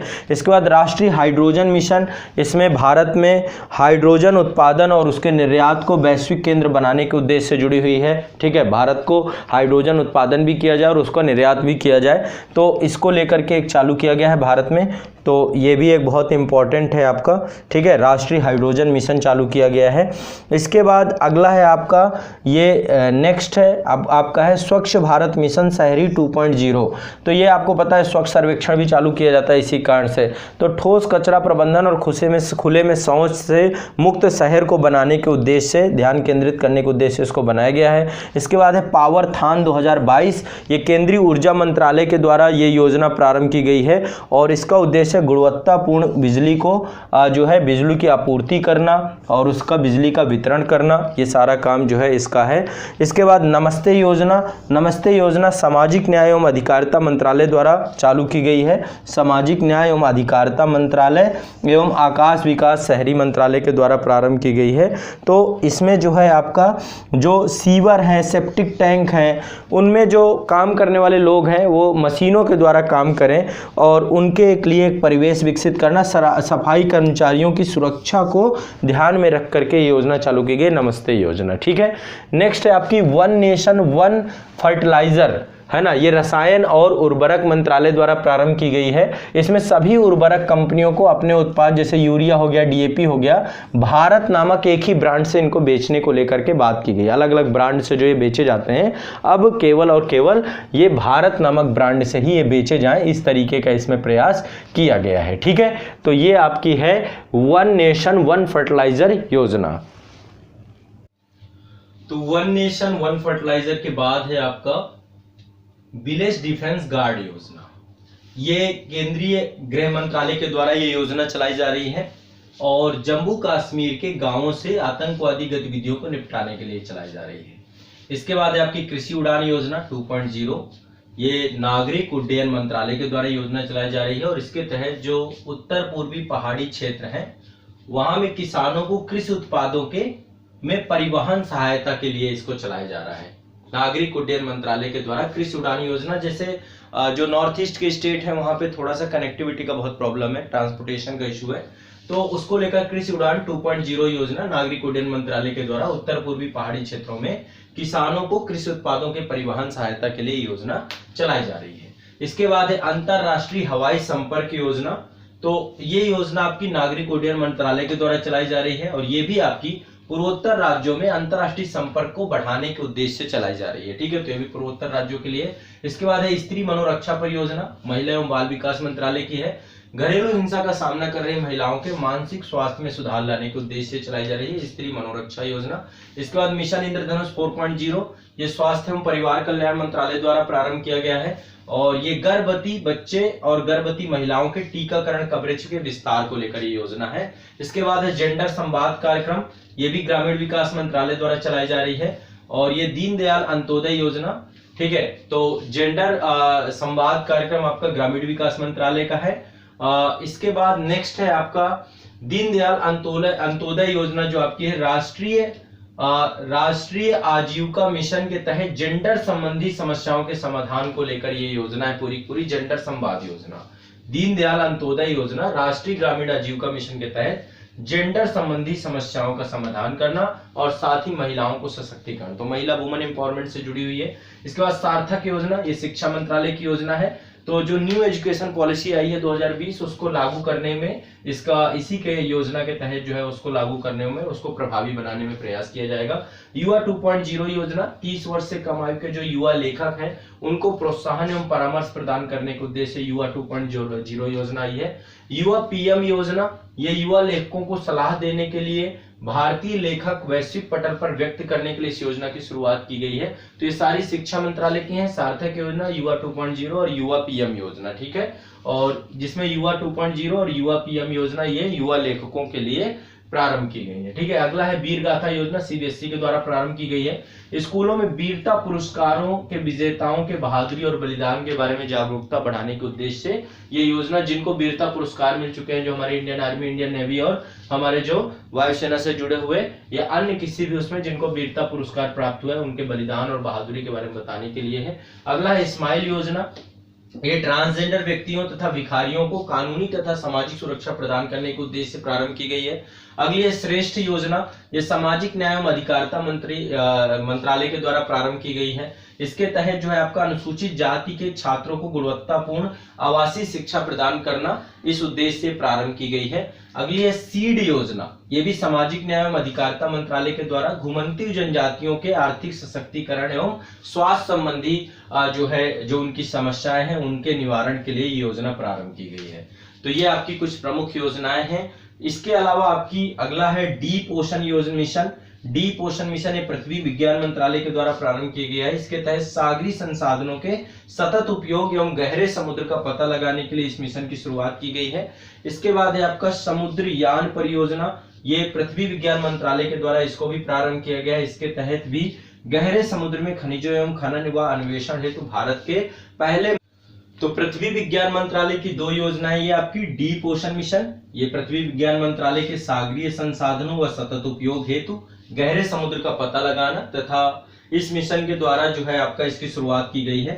साथ ही समुद्रयान परियोजना, ये आपकी दो योजनाएं हैं, डीप ओशन मिशन, समुद्रयान परियोजना, ये भी पृथ्वी विज्ञान मंत्रालय की है। गहरे समुद्र में खनिजों और खनन अन्वेषण हेतु भारत में मानव युक्त जो है महासागरों में जो है मानव युक्त वाहन तैनात करने की बात इसमें कही की गई है। तो ये आपकी प्रमुख योजनाएं हैं सारी की सारी, केंद्र सरकार की और जो भारत सरकार की प्रमुख मंत्रालय हैं उनकी हालिया योजनाएं। बाकी योजनाओं में मेरा एक मास्टर वीडियो है, उसको एक बार देख लेंगे तो उसमें सारी आपकी वहां पे भी कवर हो जाएगी। अब आगे चलते हैं, नेक्स्ट है आपका पर्यावरण से जुड़ी हुई बहुत सारी चीजें। देखिए रामसर कन्वेंशन के बारे में आप सभी जानते हैं कि रामसर कन्वेंशन आपका जो है आर्द्र भूमि से जुड़ा हुआ है, और ये ईरान में एक शहर था रामसर, वहां पर एक कन्वेंशन हुआ था आपका। तो उस कन्वेंशन के तहत जो है अभी भारत में टोटल रामसर स्थलों की संख्या 75 हो गई है, ठीक है। अभी हाल ही में 13 अगस्त 2022 को पर्यावरण एवं वन मंत्रालय के द्वारा एक विज्ञप्ति जारी की गई, नोटिफिकेशन जारी किया गया, जिसमें 11 नई आर्द्र स्थलों को रामसर कन्वेंशन के तहत सम्मिलित कर लिया गया, घोषित कर दिया गया है, ठीक है। तो फिर से एक बार समझ लीजिए, 11 नए स्थलों को अभी घोषित करके टोटल संख्या कितनी हो गई है, 75, ये ध्यान रखना आपको। और घोषित 11 नई साइटों में 4 तमिलनाडु की हैं, 3 उड़ीसा की हैं, 2 जम्मू की हैं, और एक साइट आपकी मध्य प्रदेश और महाराष्ट्र से जुड़ी हुई है, ठीक है। तो इस तरीके से अब इन साइटों को इसमें चूंकि जोड़ दिया गया है रामसर के तहत, तो इनके रख रखाव में, इनके प्रबंधन में अब बहुत मदद मिलेगी, बहुत सहायता मिलेगी, इनका संरक्षण हो पाएगा। तो इस वर्ष टोटल 2022 की बात करें तो 28 वेटलैंड एरियो को इसमें शामिल किया गया है। और रामसर कन्वेंशन 1971 में हुआ था, और ये आपका एक तरीके से यूनेस्को द्वारा स्थापित एक अंतरराष्ट्रीय आर्द्र भूमि संधि है, आपकी रामसर में चूंकि हुई थी ये ईरान में, तो वहीं पर जो है वो कैस्पियन सागर के तट पे ये शहर है आपका यूनेस्को का। तो इसीलिए रामसर कन्वेंशन इसलिए इंपॉर्टेंट है। इसमें उन वेटलैंड स्थलों को सम्मिलित किया गया है जो पर्यावरण की दृष्टि से अत्यधिक महत्वपूर्ण है, अत्यधिक संवेदनशील है, उन सभी को इसमें जोड़ा गया है। और इसमें सम्मिलित होने के बाद जो आर्द्रभूमि स्थल है उनके संरक्षण में, प्रबंधन में, सतत विकास में उन्हें सहायता मिलेगी।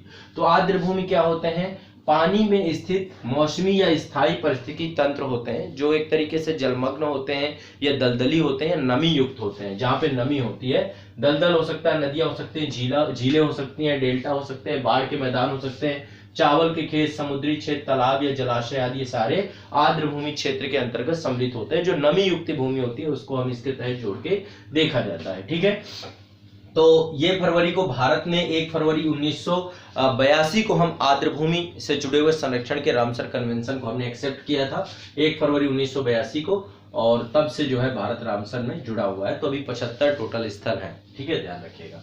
इसके बाद अभी एक हाल ही में चर्चा था ब्लू फ्लैग।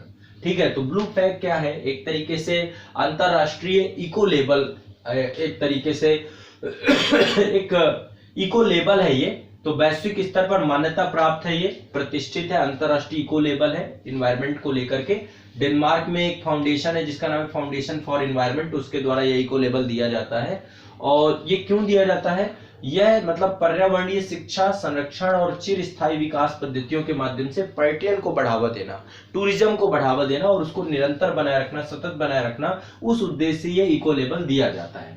तो अभी हाल ही में भारत के 2 समुद्र तट, एक तो लक्षद्वीप, दूसरा मिनिकॉय थुंडी तट, है ना। एक लक्षद्वीप में स्थित है आपका मिनिकॉय थुंडी तट और दूसरा है आपका कमदट तट। ये 2 तट आपके लक्षद्वीप के हैं, मिनिकॉय थुंडी तट और कमदट तट को फ्लू फ्लैग का प्रमाणन दिया गया है, इको मार्क दिया गया है। ठीक है, तो इको लेबल दिया गया है किसको?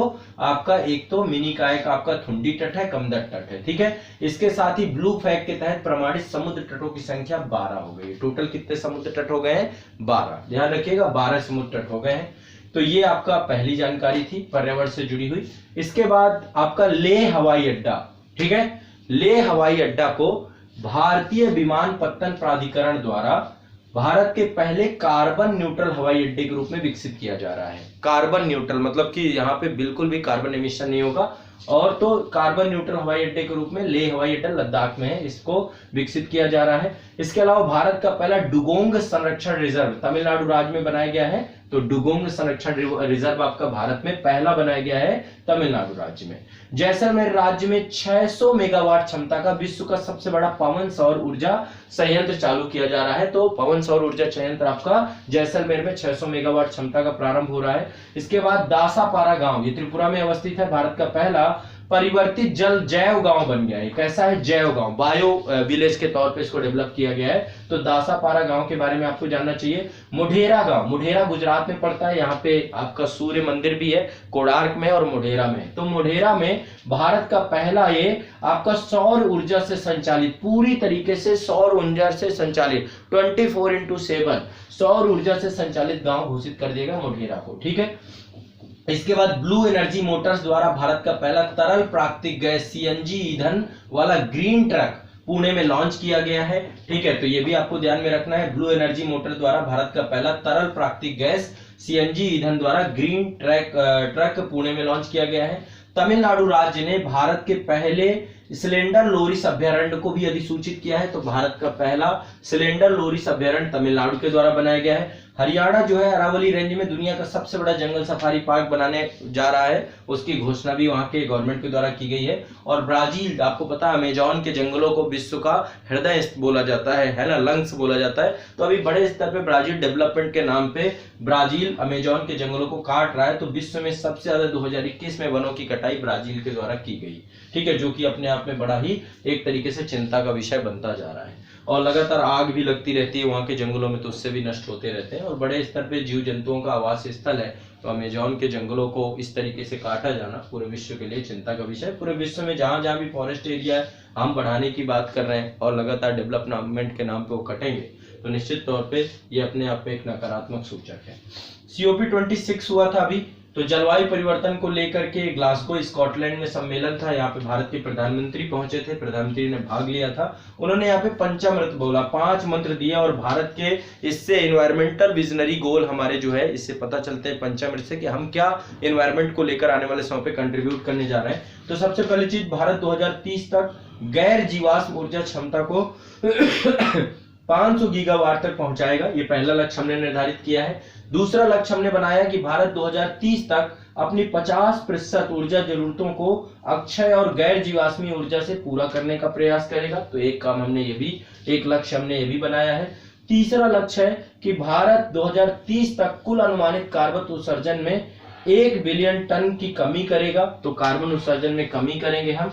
चौथा लक्ष्य, 2030 तक भारत अपनी अर्थव्यवस्था की कार्बन तीव्रता को 45% से भी कम करेगा। और इसके बाद जो है 2005 मतलब तक जो है ये हमने 2005 के स्तर तक कम करने का प्रयास करेंगे। और पांचवा लक्ष्य 2070 तक हम अपने आप को कार्बन न्यूट्रल बनाएंगे, नेट जीरो उत्सर्जन करने की बात हमने कही है। तो ये जो है टोटल आपका भारत के पंचामृत 5 लक्ष्य भारत सरकार के द्वारा जो एनवायरमेंट के लक्ष्य को दिखाते हैं उसको लेकर स्पष्ट किया गया है। तो ये पर्यावरण से जुड़ी हुई कुछ महत्वपूर्ण बातें थी। इसके बाद देखिए 17 अक्टूबर 2022 को भारत का पहला सेमीकॉन इंडिया, ये मैंने आपको बताया था सेमीकंडक्टर को लेकर भारत सरकार के द्वारा एक काम पूरा किया जा रहा है। तो सेमीकॉन इंडिया जो है ये आपका रोड शो 2022 में गांधीनगर गुजरात में केंद्रीय इलेक्ट्रॉनिक और प्रौद्योगिकी राज्य मंत्री राजीव चंद्रशेखर जी द्वारा हरी झंडी दी गई थी इसको।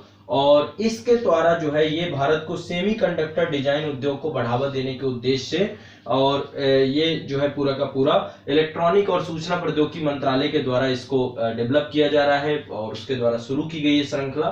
मेन उद्देश्य क्या है कि देश में सेमीकंडक्टर को लेकर स्टार्टअप डेवलप होना, इनोवेटर्स आने, उद्योग जगत के अग्रणी व्यक्ति भी सेमीकंडक्टर डिजाइन क्षेत्र में आगे आए, इसमें बढ़ चढ़ कर के हिस्सा ले, उनको प्रेरित करना। और इस अवसर पर इसरो के द्वारा भी जो है अभी हाल ही में इसरो ने क्या किया है, परीक्षित और क्वालिफाइड नेविक नामक 2 रिसीवर चिपलेट्स भी जारी की हैं। तो इसरो ने अभी परीक्षित और क्वालिफाइड नए आईसी रिसीवर चिपलेट भी लॉन्च किया है।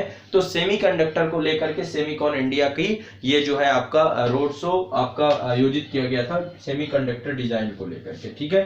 तो ये भी आपको ध्यान में रखना है। अभी COP26 जो हुआ था उसमें प्रधानमंत्री नरेंद्र मोदी जी और ब्रिटिश प्रधानमंत्री बोरिस जॉनसन जी ने संयुक्त रूप से one sun one world one grid पहल की शुरुआत की थी। आपको सोलर अलायंस के बारे में पता है, सौर गठबंधन हुआ था फ्रांस के साथ, भारत सरकार ने चालू किया था, गुड़गांव में इसका मुख्यालय, अंतरराष्ट्रीय सौर गठबंधन। लेकिन ये आपका one sun one grid one जो वर्ल्ड की पहल है, इनिशिएटिव, ये ब्रिटेन के प्रधानमंत्री तत्कालीन बोरिस जॉनसन जी के साथ जो है पीएम मोदी जी ने प्रारंभ किया था, ठीक है।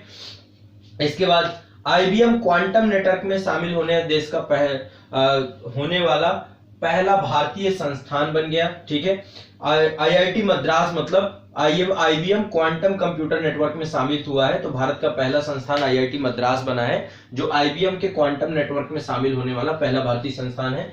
गूगल ने दुनिया को पहला क्लाउड कंप्यूटिंग लैपटॉप पेश किया है, पहला मतलब क्लाउड कंप्यूटिंग अब आने वाले फ्यूचर यही है कि जितना भी डेटा है वो जो है क्लाउड स्टोरेज और उसमें जाए, तो क्लाउड कंप्यूटिंग लैपटॉप जो है डेवलप किया है गूगल के द्वारा। इसके बाद कोचीन शिपयार्ड, इसमें पहले स्वदेशी विमान वाहक पोत INS विक्रांत को कमीशन किया गया है। INS विक्रांत जो है यहाँ पे कमीशन किया गया है, भारत द्वारा डेवलप किया गया है और विमान वाहक पोत है, ठीक है। इसके बाद दानुरी, ये दक्षिण कोरिया का पहला चंद्रयान मिशन है। दक्षिण कोरिया के आप विश्व के बहुत सारे देश चंद्रयान मंगलयान मिशन कर रहे हैं, तो दानुरी जो है ये आपका दक्षिण कोरिया का चंद्रयान मिशन है। इसके बाद देश विश्व का पहला क्लोन आधारित आर्कटिक भेड़िया बनाया है चीन ने, इसका नाम दिया है माया, ठीक है। चीन ने पहला क्लोन आधारित आर्कटिक भेड़िया बनाया है जिसका नाम है माया, ठीक है, चीन द्वारा बनाया गया है। चीन ने सूर्य के अध्ययन के लिए एक अपना अंतरिक्ष आधारित सोलर टेलीस्कोप कुआफू प्रथम, ठीक है, सूर्य के अध्ययन के लिए एक टेलीस्कोप बनाया है जिसका नाम है कुआफू प्रथम, ठीक है, उसको लॉन्च किया है। और इसके बाद UAE भी जो है राशिद नामक एक चंद्र रॉकेट जो है चंद्रयान, अपना चंद्रयान मिशन या चंद्रयान रॉकेट जो है लॉन्च कर रहा है, इसका नाम राशिद है, संयुक्त अरब अमीरात ये काम कर रहा है, ठीक है। तो ये आपका जो है विज्ञान एवं प्रौद्योगिकी और पर्यावरण से जुड़ी हुई कुछ महत्वपूर्ण खबरें थी। अब बात कर रहे हैं कुछ प्रमुख पुरस्कारों की। तो अभी हाल ही में मैन बुकर पुरस्कार दिए गए। मैन बुकर पुरस्कार अंतरराष्ट्रीय पुरस्कार 2022 ये भारत को मिला है गीतांजलि श्री को। ध्यान रखिएगा, गीतांजलि श्री भारत को मिला है। इनकी पुस्तक है रेत समाधि, टॉम ऑफ सैंड, है ना, टॉम ऑफ सैंड, रेत समाधि। तो ये भारत का पहला हिंदी उपन्यास है जिसको मैन बुकर पुरस्कार अंतरराष्ट्रीय पुरस्कार 2022 मिला है। गीतांजलि श्री एक पर्सन है, इनके द्वारा लिखी गई है टॉम ऑफ सैंड या रेत समाधि। ठीक है, इसका अंग्रेजी में अनुवाद अमेरिकी अनुवादक डेजी रॉकवेल के द्वारा किया गया था। इसके बाद अभी ज्ञानपीठ पुरस्कार 57वां 57th ज्ञानपीठ पुरस्कार 2021 का कोकणी उपन्यासकार दामोदर माउजे जी को मिला है। तो दामोदर जी को मिला है, कोकणी उपन्यासकार है ये। तो ये ध्यान रखिएगा 57वां ज्ञानपीठ पुरस्कार। इससे पहले 56वां जो आपका ज्ञानपीठ पुरस्कार था 56वां मिला है, असमिया के कवि थे नीलमणि कूफन जूनियर जी को, 2020 में दिया गया था। ठीक है। इसके बाद कुछ साहित्य अकादमी पुरस्कार है। साहित्य अकादमी पुरस्कार जो है ये हिंदी भाषा में दया प्रकाश सिन्हा जी को दिया गया है, सम्राट अशोक नाटक के लिए। अंग्रेजी भाषा का दिया गया है नमिता गोखले के लिए। इनका उपन्यास है things of leave billion behind, things to leave behind, ये अंग्रेजी भाषा का है। मेघा मजूमदार जी को दिया गया है बर्निंग, इनकी पुस्तक है, इसके लिए साहित्य अकादमी पुरस्कार दिया गया है। और साहित्य अकादमी युवा पुरस्कार दिया गया है इनको। इसके बाद जो है आपका 31वां व्यास सम्मान पुरस्कार 2021 असगर बजाहत को दिया गया है। इनकी पुस्तक है महाबली, असगर बजाहत इनकी पुस्तक है महाबली, इनको दिया गया है। ठीक है, तो ये आपकी कुल पुस्तकें हैं और उनसे जुड़ी हुई कुछ पुरस्कार हैं। 31वां व्यास पुरस्कार असगर बजाहत को दिया गया है। और साहित्य अकादमी पुरस्कार हिंदी भाषा दया प्रकाश सिन्हा सम्राट अशोक नाटक के लिए। अंग्रेजी भाषा में नमिता गोखले, उपन्यास है थिंग्स टू लीव बिहाइंड। ठीक है, और मेघा मजूमदार जो है इनको ये इनकी पुस्तक है अब बर्निंग, ये पुस्तक के लिए साहित्य अकादमी युवा पुरस्कार मेघा मजूमदार को दिया गया है, ये ध्यान रखिएगा।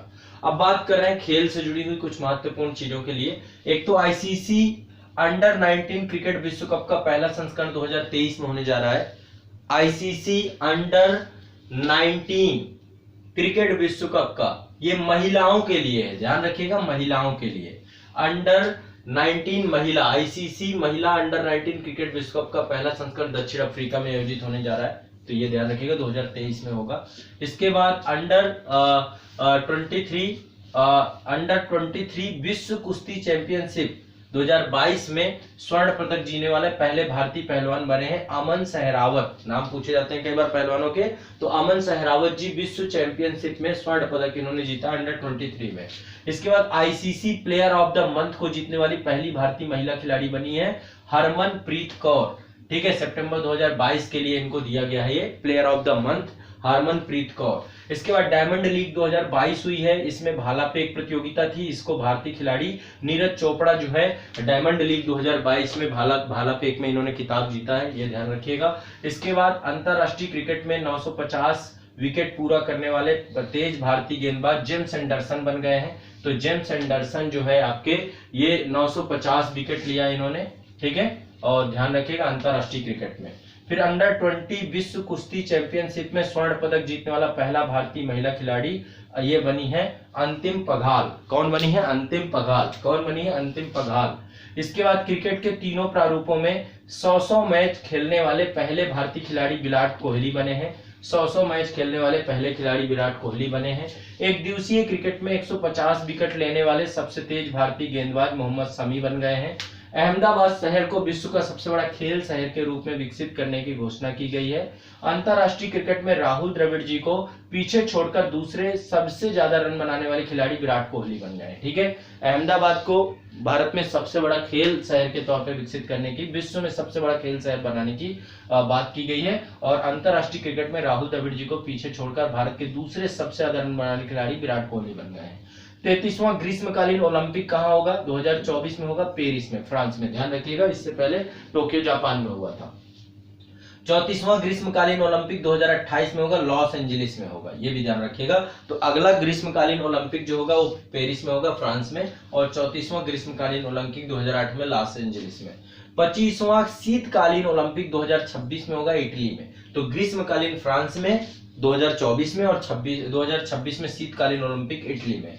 इसके बाद 9वां एशियाई खेल ये स्थगित हो गया है, चीन में होना था, इसी साल होना था 2022 में, ये स्थगित हो गया है, पर 20वां एशियाई खेल 2023 में जापान में होंगे। ठीक है। इसके बाद महिला एशियाई फुटबॉल कप 2022 ये भारत में होने हैं इसी साल। महिला एशियाई फुटबॉल कप 2022 भारत में होने हैं। 5वां पुरुष हॉकी विश्व कप भारत में होना है। ठीक है। 15वां, माफ करिएगा, 15वां पुरुष हॉकी विश्व कप ये भारत में होना है। इसके बाद आईसीसी पुरुष एकल दिवसीय विश्व कप 2023 ये भी भारत में होना है। 2023 में बहुत चीजें हैं, वर्ल्ड कप भारत में होना है, G20 भारत में होना है, SCO भारत में होना है, 15वां हॉकी विश्व कप होना है, महिला एशियाई फुटबॉल कप होना है। तो बहुत क्रिकेट से जुड़ी हुई और अंतरराष्ट्रीय जगत से जुड़ी हुई बहुत सारी चीजें भारत में केंद्र बिंदु के तौर पर बन रही हैं।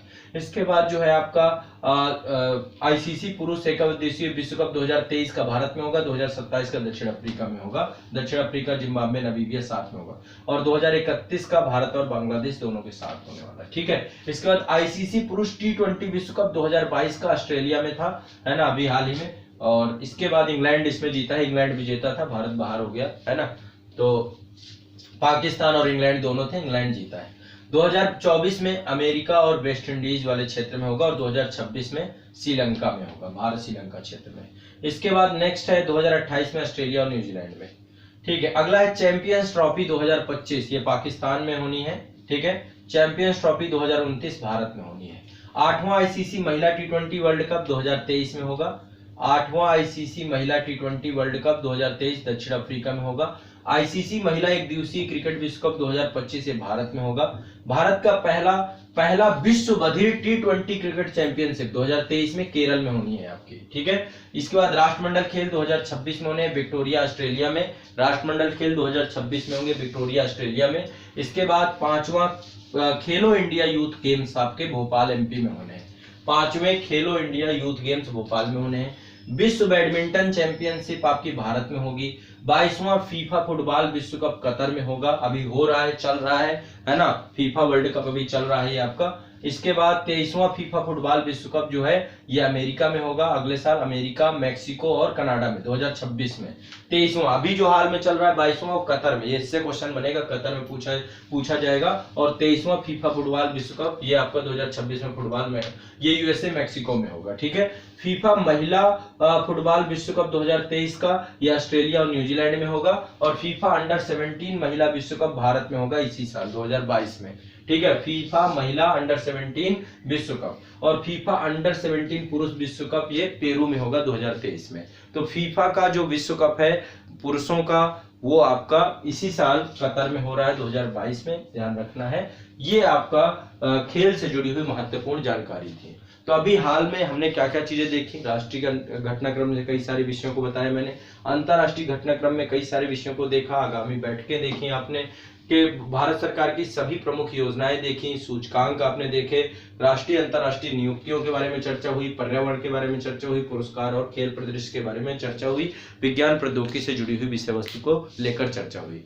तो ये हमारे करंट अफेयर्स मास्टर वीडियो का ये एक महत्वपूर्ण विषय वस्तु थी। अब हम आगे आने वाले उसमें आगे की जितनी भी चीजें होंगी वो कवर करेंगे। आप इसे 2 से 3-4 बार जरूर देखिए। पुराने जितने भी मास्टर वीडियो हैं उनमें लेटेस्ट 5 जरूर देख करके अपने एग्जाम हॉल पे जाना है आपको। और जब आप इसको डिटेल से कर लेंगे, 2 से 3 बार देख लेंगे, करंट अफेयर्स आपकी हो जाएगी, आपको पहली बार में एक पृष्ठभूमि बन जाएगी, चीजें आपको आसान लगने लग जाएंगी। ठीक है। तो ये इसका अगला अंक निरंतर जारी रहेगा, ये श्रृंखला कभी बंद नहीं होगी आप लोगों के लिए। आप लोग लगातार इस पूरी श्रृंखला से लाभान्वित होते रहिए, परीक्षा में बेहतर परफॉर्म करते रहिए और इस पूरी श्रृंखला को सभी छात्रों तक पहुंचाने का प्रयास करिए, ये मेरा आप सभी से आग्रह है।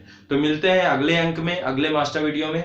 तब तक के लिए आप सभी खूब पढ़ते रहिए, इसका दोबारा रिवीजन करिए, तिबारा रिवीजन करिए और क्लास के अंदर खूब ऊर्जान्वित होकर के परीक्षा में जाइए। बहुत बहुत शुक्रिया, धन्यवाद।